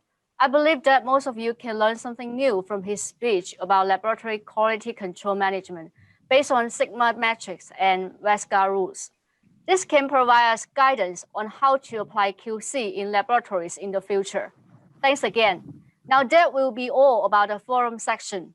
Next, we will move on to the roundtable discussion.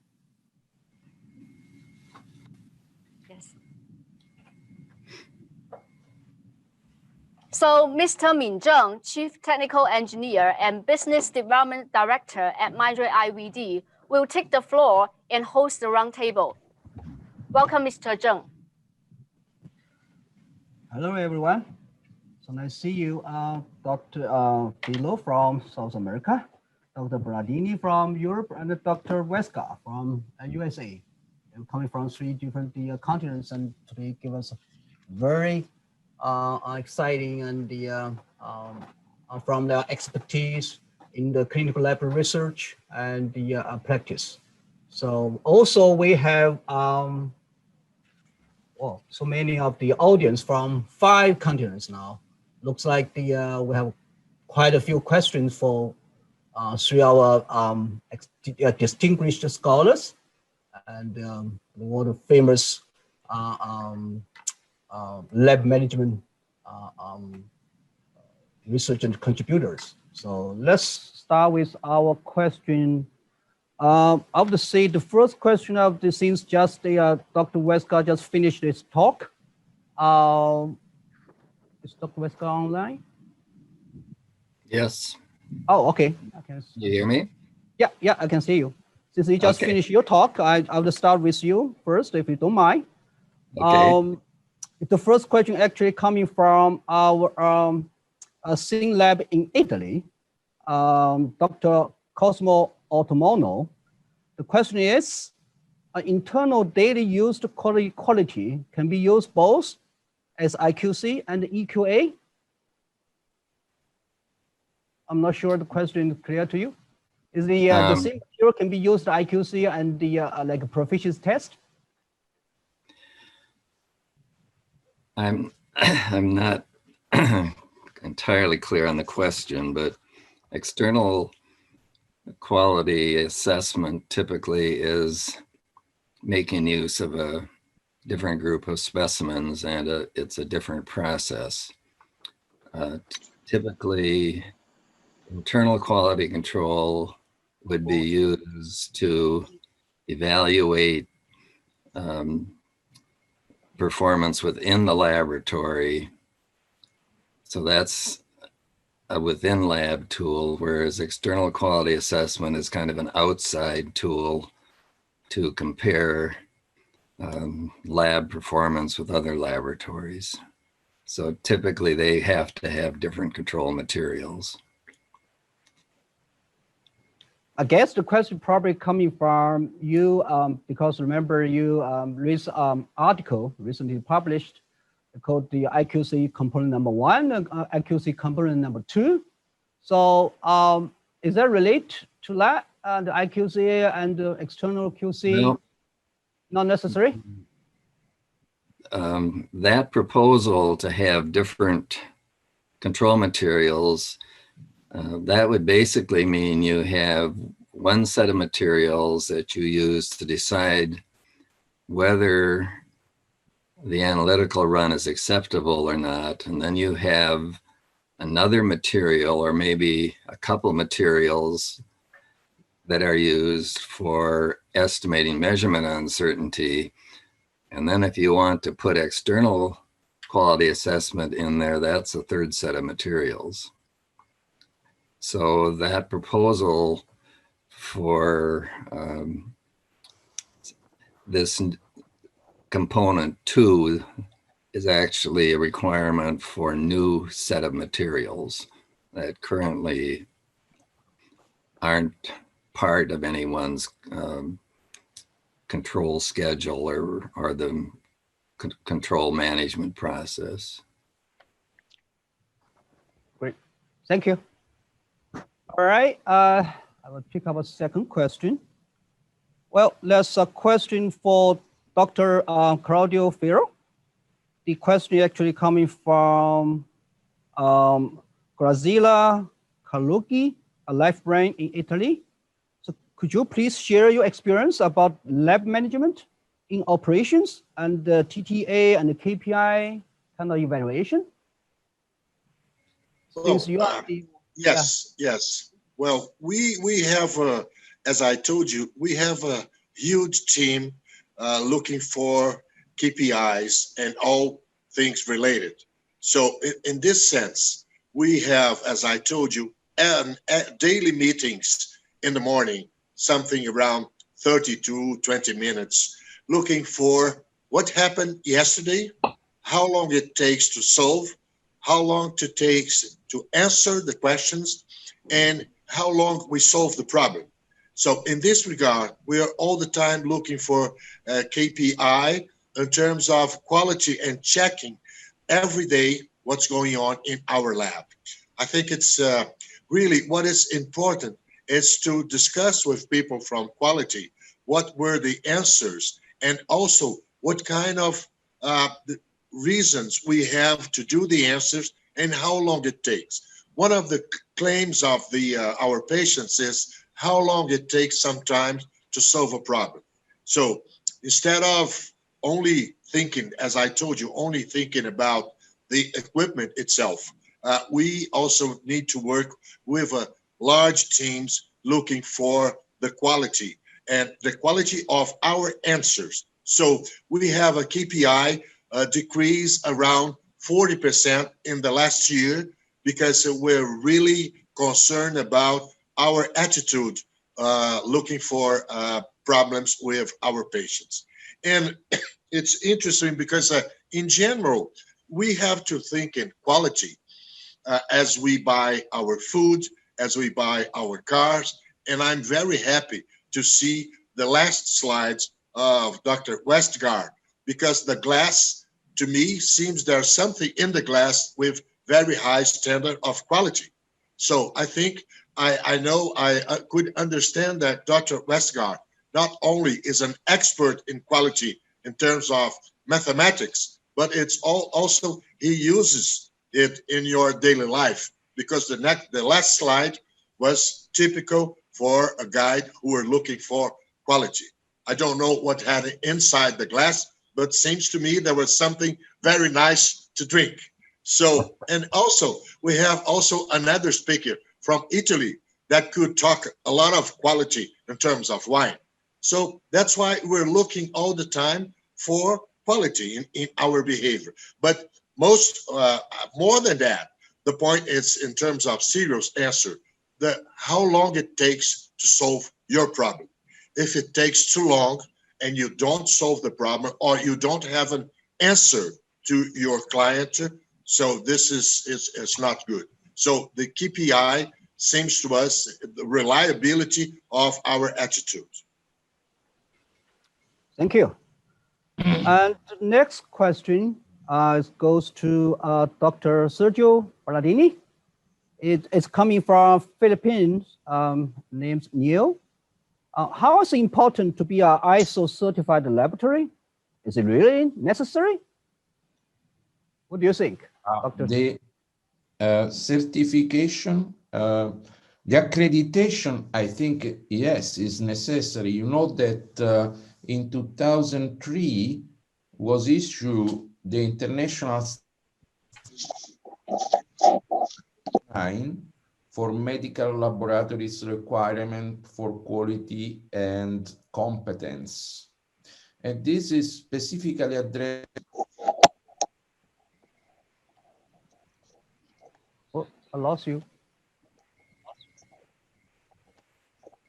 Doctor? Doctor, I guess he lost your voice.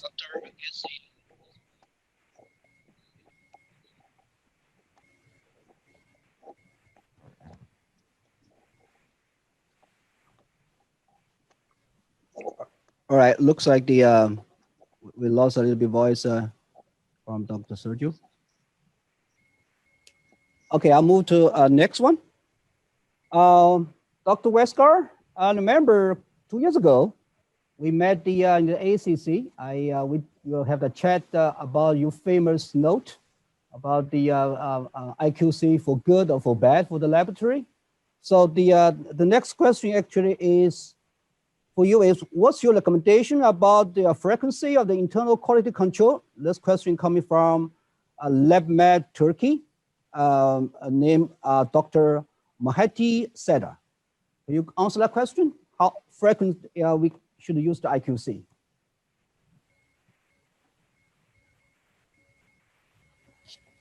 Will you repeat that question, please?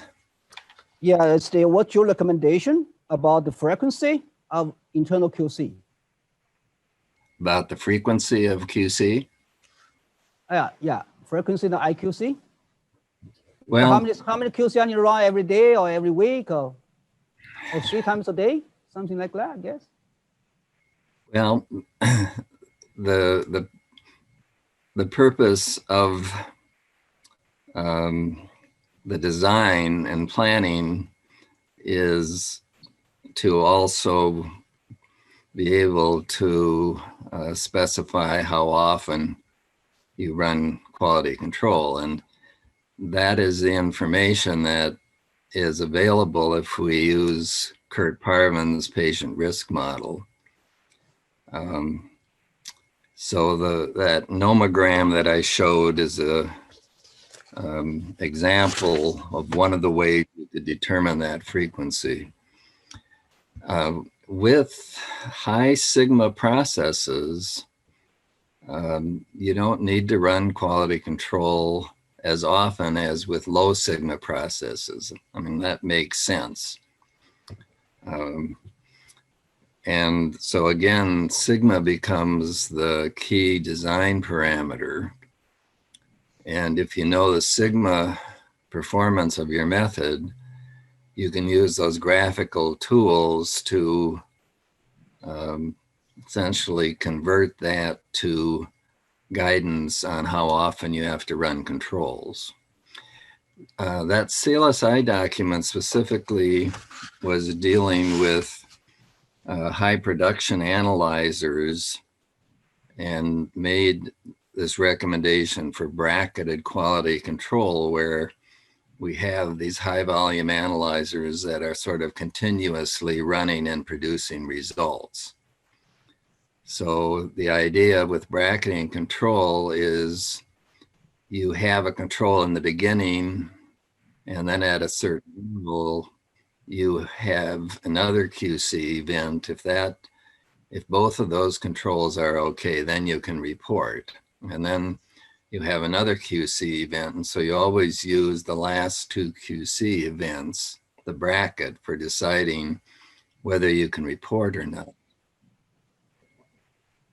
And it's that bracket size, the number of controls or the number of patients between QC events, that can be determined using these new quality planning tools. Good. I guess the next question also relate to this one. It's from India, Kalashi Hospital, named Dr. Kausha Mahalahi. How to set up the lab target value when instrument first time to use? Say that again. How to set up the let me do this probably better. How to set up the lab target value when the instrument first time to use? The lab target value? Yeah, lab target value. If the first time you install the instrumentation, I guess you're gonna follow the manufacturer, or gonna follow the lab practice, or based on experience, or based on. In principle, need to be using the means and standard deviation that you determine in your own laboratory. And the manufacturer's label values provide you some guidance, but you should actually have a period of, and typically we use a period of at least 20 measurements to get an initial estimate of the means and SDs within your own laboratory. So that means the laboratory, like historical data or mean or SD, is more important compared to manufacturing suggest. Is it? Can I conclude that? Yes. Great. That's Thank you. right. Yeah, that can answer another question, which actually from a medtech from Philippines. Our next question will come in to Dr. Claudio Vero is the coming from our Tanzania, Yaya Moon, a lab scientist, and the from Mailset. I just want to know the procedures of preparing the house control for whole blood picture in hematology department. So do you lab make the quality control in-house, or would you recommend to do that? Do a quality control in-house? Yeah, so we don't have in-house controls. I just want to mention about these last questions to Dr. Westgard. It's interesting because we have lots of new equipments. I think there's a microphone open. We don't have an in-house. We have a contract of two different manufacturers. One is coming from the CAP in US, and another one in Brazil, which is registered also in the United States. So we have only these two controls that we usually in terms of daily basis in our lab. Concerning how we can check or how we compare different methodologies for the same Analyte, I think that's more important is to mention what Dr. Westgard just mentioned. You have to check the label of the manufacturer, and you have to check and compare what is your expectancy coming from equipment. So one thing is to check the label, and the other thing is how the equipment itself performs. If, for example, if you have the label saying that the equipment can manage 100 samples an hour, so you have to check carryover, and if it's 100 or 98 or 112 or whatever. So it's very important that you have your guidelines comparing with the label of the manufacturer. That's it. This is we're doing all the time. Every time that we even change the equipment in the lab, for example, for one floor to another floor, we do validation all the time. We recheck the validation. Thank you. The next question goes to Dr. Sergio Ballardini. The question coming from Allowable Medical Laboratory and Sandy Arabi is the question is, could you please help to share your experience about COVID-19 vaccination and the difference between available vaccines? I guess everybody feel the pandemic pressure, and the vaccine is a big topic. Since you has the IFCC on your back, so would you share some experience and the knowledge on that update? Yeah, and it's a very complex field. In any case, you know that the most important distinction is between nucleic acid vaccines and peptide or inactivated virus vaccines. And both of them are in development, and a nucleic acid vaccine, and in particular, the mRNA vaccines are already in the field.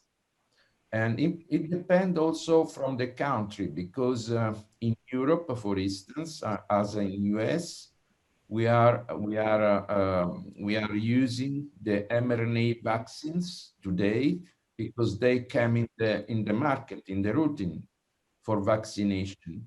And in Africa or in Asia, there start to be also some peptide spike protein or inactivated vaccine virus close to be utilized. And obviously depend from the companies which develop the vaccine, where they are, and also the time needed, because you know that the nucleic acid vaccine are fast to be to be produced, faster to be produced than the peptides and the inactivated virus vaccine, and are more easy to be manipulated and changed in their sequence to make it possible to counteract possible variants of the virus. So, but you know that the mRNA virus, the method to produce mRNA virus has never been utilized before. So this is a great revolution in the vaccine production. But in any case, there still are some questions about vaccination, and in particular for all the vaccines. How long the vaccine elicited protection will last, we don't know yet. How frequent the booster injection should be administered to keep the protection full active for each kind of vaccine. Will the vaccine protect people only from the mildest form, or will it be one that prevents serious complication of the disease? And who will be protected? Healthy people to which has been focused the trial, or also people with frailty or elderly at risk with at-risk disease. So what about the children which have never been vaccinated? So we have many questions that are regard all the kind of vaccine. Are open questions. Thank you. Since the this audience actually brought up the pandemic of the the next question actually coming from me is for the Dr. Claudio Pillow. Actually, is your lab the daily practice? We talk about quality control. So because the pandemic, because the test volume and the challenge, every laboratory is facing at this moment. Are you doing something different in terms of quality control in the laboratory, or you actually can still holding, the same standard, same, frequency, same? So is any experience you can share with the audience, say, in this special time in the quality control in the laboratory? Oh, actually, we're doing the same quality control that we're doing these last 6 months. There's nothing new.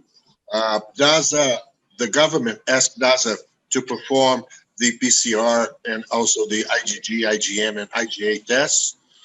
We did something around 2 million tests in Brazil, in DASA, in private and public people, and we're doing quality control as we do for all different situations. There's nothing new in terms of quality control for COVID or any other lab test. Thank you.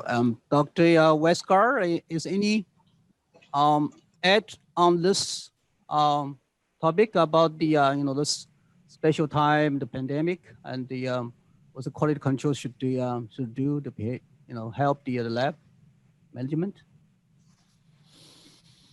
Say that again.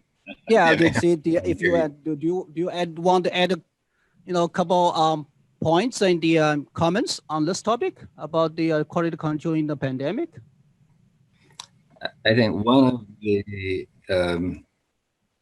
interesting situations is we're dealing with a lot of qualitative tests, and most laboratories, the validation of qualitative tests has not been as well developed as for quantitative tests. So we have found that people need more help with understanding the validation process. Yeah, I guess the quantitative, the quantitative, is a different challenge, especially in this pandemic time. Yeah. Maybe Go ahead. can I just mention something that Dr. Westgard just mentioned, is that we are really taking care about the validation, because there's a lot of new manufacturers showing new reactives or new reagents to DASA. So our care is to understand and do very carefully the validation of these new manufacturers. Thank you.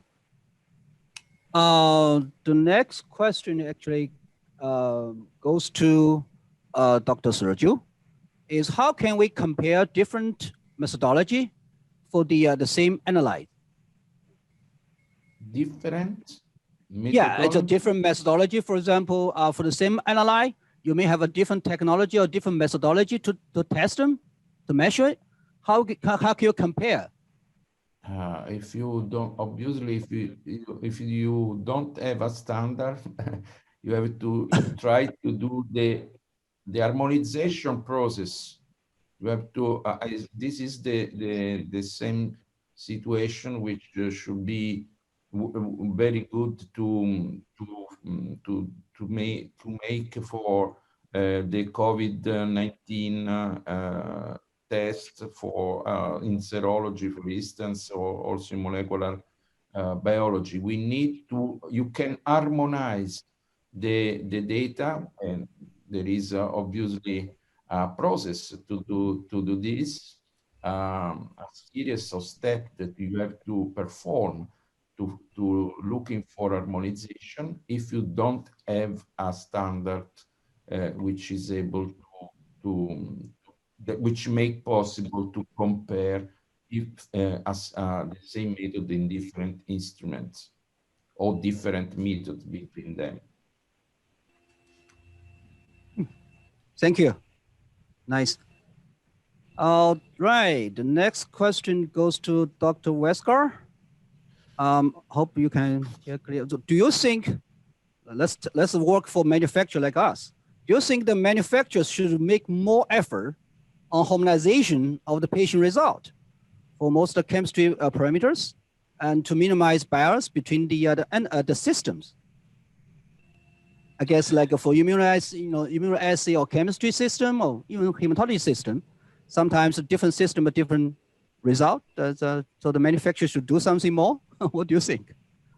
Anything, Blaine? Well, I think everyone, laboratories and manufacturers, need to work more on harmonization. And that is one of the real limitations of the global application and use of laboratory.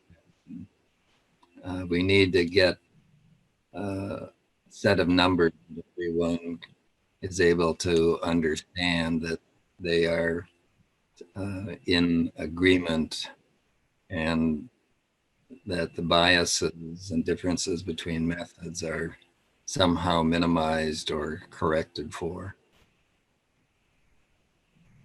Thank you. I guess the Dr. Claudio, you are the one managing the lab, and you have so many instruments. I see you picture, the whole room, the baby whole building are different systems. So what's your experience on the manufacturer role play in the lab quality and lab efficiency? Well, this is a very difficult question, because we have many different manufacturers in DASA today.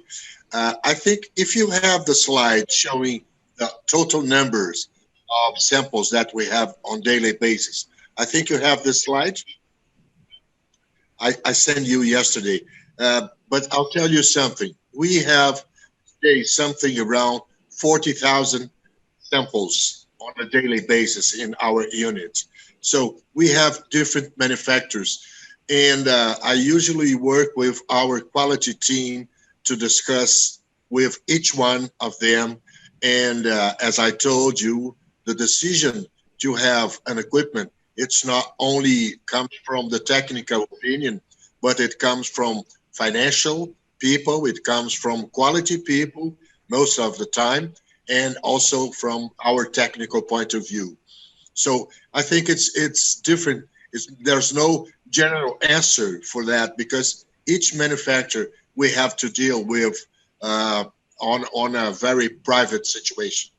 There's no standard to deal from, let's say, from hemostasis. We have Stago and Werfen. So it's totally different when you go to red blood cells, or even when you go to ABO type blood. So it's we don't have a guideline to discuss with manufacturers. Depends on each equipment. That's it. Thank you. Looks like the you every time you make the system change, or you do compare the the system, the staff education, and the financial wise very carefully, and it looks like the yes, that's it. These are the settings. Each situation is a private one. We don't have a general situation because equipments are different. There are some ones that come from Germany. There's another ones come from US, and there's some also comes from Italy. So it's difficult to use only one way to think and one way to decide. Depends on each manufacturer. Thank you.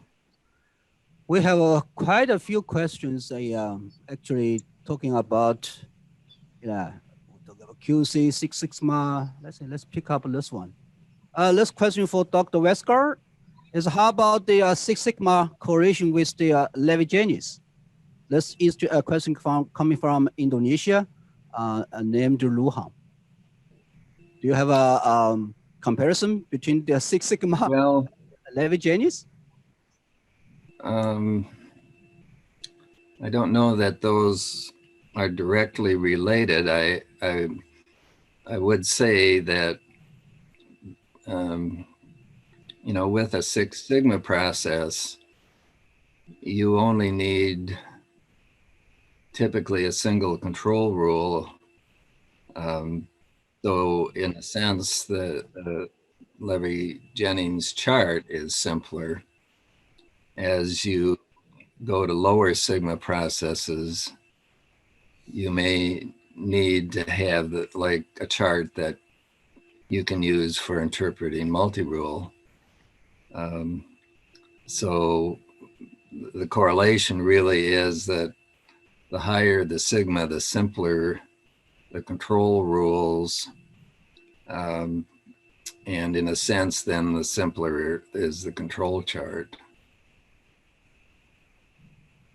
I do found the in your slides, you actually, when you calculate the Six Sigma or Sigma metrics, you sometimes use the unit, which is like SD, and also you use a CV, a lot of times in the publication online as the when you calculate Sigma metrics. So between the SD and the CV, when we use the SD as a unit, or when you use the CV as a percentage, do you have any recommendation? I think you can use either. You just have to be consistent in your set of units. We tend to use CVs because a lot of the recommendations for allowable total error are in terms of percent.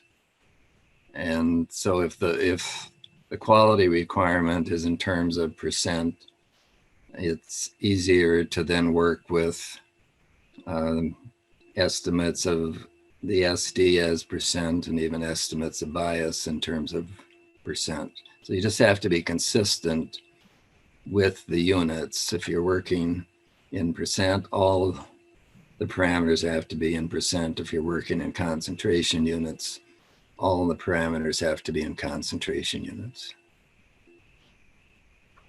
Thank you.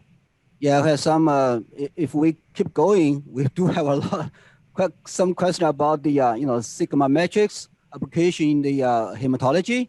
So I have the, Mindray is going to have another probably the Sigma metrics presentation on the hematology and chemistry system.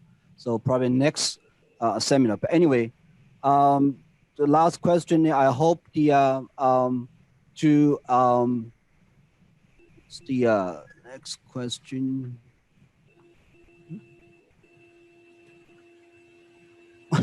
What's your question again? I'm sorry. There's so many questions. Let's see. Does measurement of uncertainty? Okay, that's the next question. Does measurement of uncertainty on quantitative testing in detection of the virus help to understand the false negative result? That's practical questions. So the MU, Dr. Sergio, would Bernardini, would you add a couple cents on this one? Sorry, I don't understand the question. Yeah, it's the I guess the so when you detect the for example the COVID-19 negative or positive, is the measurement of the uncertainty or the quality control actually can help to improve the performance of the quantitative the result, negative or positive.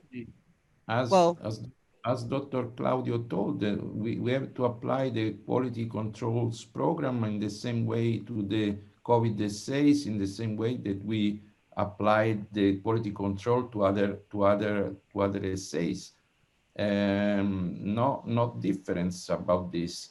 We know that the assays for the serological assays for COVID often are not so accurate. So it's more and more important to apply the quality control rules, and I'm sure that this can improve the results.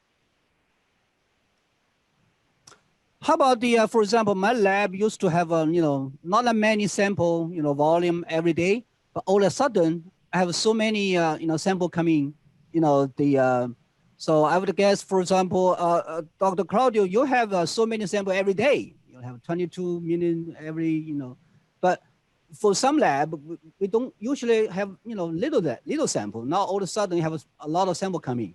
So do we have to do slightly different in terms of quality control? Any of you would comment on that? Well, actually, I would say that we're learning a lot of COVID tests, because I think every month or every other week, we have new informations about the standards, about specificity, about sensitivity. I would say in general, we have, as I told you, we have more than 2 million blood samples testing already in Brazil, and we're still learning. It's really tough and it's really difficult to have a standard answer for your question. We're still, we don't have time enough to analyze everything. And also because on a general overview, we have a lot of manufacturers with a lot of pressure to use reagents. So we have to be very carefully in using reagents, because sometimes, this is our experience, we started a few months ago with IgG, IgA, and IgM, and suddenly we realized that IgA is nothing. And sometimes we understood that IgM and IgG have many variables results concerning sometimes the same patients. So I would say it's really difficult in this time to have a definite and a proper answer for your question. We're still learning. That's it. Thank you. I guess the we have last question. The question from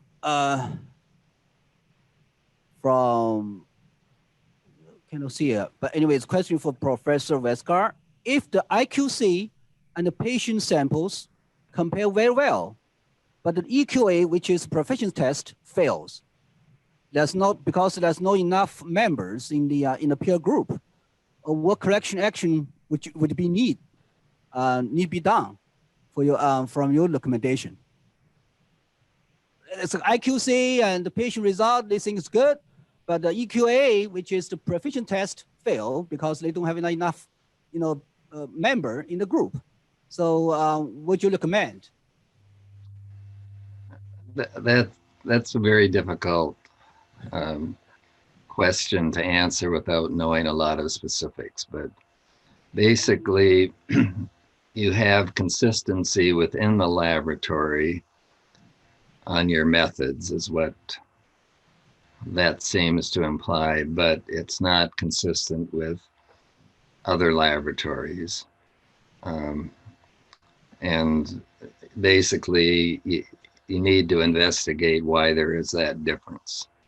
And it's not a simple question to come to that, to an answer for that without knowing a lot of the detail of the methodology.